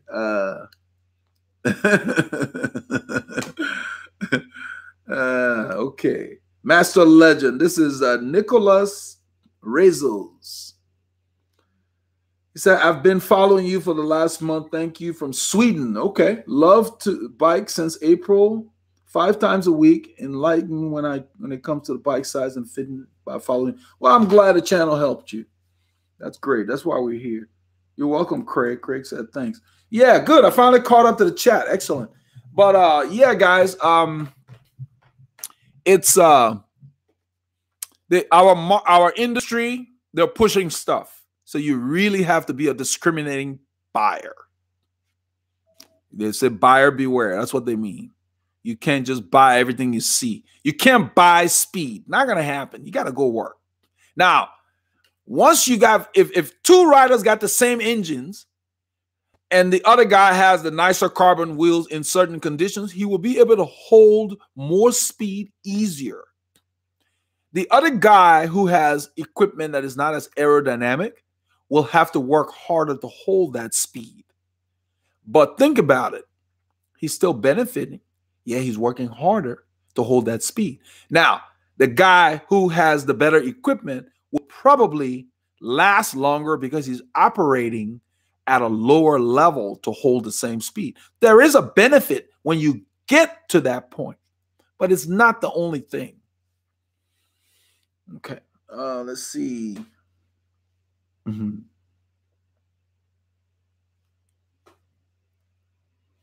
So Real Feel says, it's a pretty good feeling dropping people with expensive gear. Okay, but now we got to get your mind to look at it from this standpoint, Real Feel. You're not sure why you dropped them. They could have been doing an easy ride that day. They could have been sick. You see? So it's not about them. It's about you. What you need to think about is, how fast were you riding compared to the last time you rode that hard? So we're thinking about you now. Did you nudge up your threshold? That's what matters. Feel good about that. Forget about those people. They don't matter because they got their own plan. I won't be getting carbon wheels until I can maintain 35 kilometers an hour. I got lots of work to do. I don't know if I'll base it on speed. I think what you want to think in terms of is you can get them anytime you want. All I need you to understand is riders have carbon wheels. They don't train on them necessarily. They hang them up and they take them to their grand fondos. They take them to the group rides that mean something to them. During the week when they're just doing their workouts by themselves, they'll put on aluminum, especially in the winter. They put on their aluminum wheels and they save their nicer wheels. I do the same. I have wheels for the group rides that I don't use when we're training. I have training wheels for training. So what ends up happening is on the group rides, I'm less likely to have a wheel problem because I don't ride those wheels all the time. That's the way you want to look at it. So if you have the budget for carbon wheels, feel free to get them, but don't neglect paying for a bike fit and paying yourself in time to ride your bike. Because once your bike fits you, you will be able to get that engine going. When the bike's not comfortable, you just can't get into a groove. Okay, let's see. Exactly, riding is individual. Yep, that's Ron. So we're going to wrap up, guys. It's 2 hours and 11 minutes. I think we should stop here for the day. Great session here. Let's go ahead and let's get ready for the rides that are coming up, man. It's like, you know, I'm all pumped for tomorrow. My legs don't hurt anymore when I'm walking in the house. Yesterday, I was walking down the stairs in the house that were hurting. Then when I got on the bike, it felt great. So I told Paul, I said, we're forgetting how to walk. So, I guess that's what happens when you rode. We rode a lot this week, so it was really cool, you know. So the key is that I got to get enough rest today, not in terms of sleep, just rest. Yeah, Chris, we're gonna have some shots. It's gonna be a beautiful weekend, so we expect a good turnout because all the, how do you say, all the posers are gonna show up because the weather is supposed to be perfect. Per se, I guess perfect is 75 and sunny. So all these guys who haven't been riding in the rain are gonna show up, and they mess around. We're gonna make them work.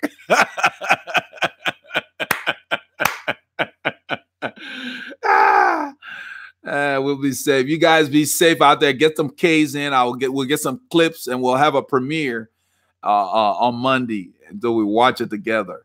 You know, so I'm glad you guys like the sessions. But yeah, get out there and ride, man. Get out there or get on your trainer if it's really cold. You know, don't go out there and freeze yourself. It's just hard to ride in very cold weather. So let's see. I'm not sure when we're gonna do. I think I see Paul says time. I guess he's asking about the premiere. The premiere. The cool thing is it sends a notice. It might be later in the afternoon. It's hard to say it. Probably I'm gonna shoot for 2 p.m. I'm hoping, but don't hold me to it. So you'll get the notice. All you to have, just make sure your notifications are on. As for the premiere, they're pretty good at sending them out. So, you know, good night, guys. Have a good evening, and we'll hook up again. Be safe out there and get those Ks in. Keep the doctors fired.